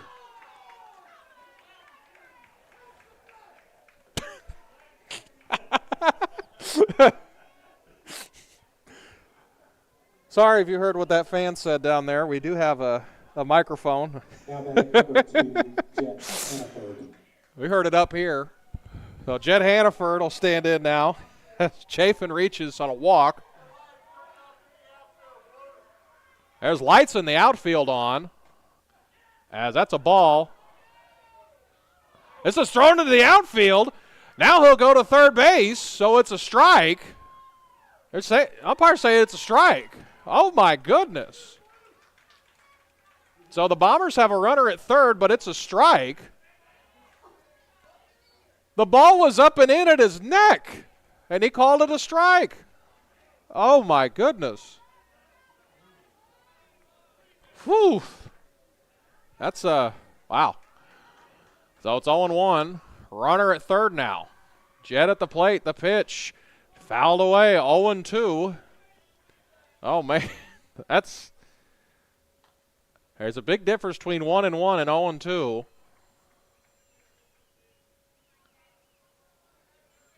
So 0-2 with 2 gone. They still have lights on in the outfield from the parking lot. Here it is. Called strike 3. And that's going to do it. Wait a minute. So that was strike 3. Okay, they were talking as if something was going on, but that's it. So the Bombers lose this one 2-0. And that's your final, folks. Cyclones win 2-0. So Mountain Home gets swept 10-0 and 2-0. Moved to 6-2 in the conference in the 5A West. So the Bombers will fall to 4-4 in 5A West play. They've lost 4 in a row. Russell moves to 6-2. Go to Kurt Drury's Facebook page to get more updates on the softball game or download the Mountain Home Athletics app. We want to invite you back next Thursday night to Hickey Park. We have a special military appreciation night. All veterans and active service members will be admitted for free. We're going to recognize families and service members and veterans for their service. We've got special military. So that will do it from Russellville. Special activities planned. Join us next Thursday night at Hickey Park for Military Appreciation Night. We're glad you were here with us here on the Bomber Sports Network this evening. Again, our next broadcast will be from Paragould tomorrow as the Lady Bomber softball team, who's trying to pull out a victory behind us, will head to Paragould to take on the Rams. So, again, our final score, Game 2, 2-0. Russellville wins. Mountain Home gets swept. They lose Game 1, 10-0. Then Game 2, 2-0. On behalf of the Mountain Home School District, I am Dylan Conley. We will see you tomorrow. We appreciate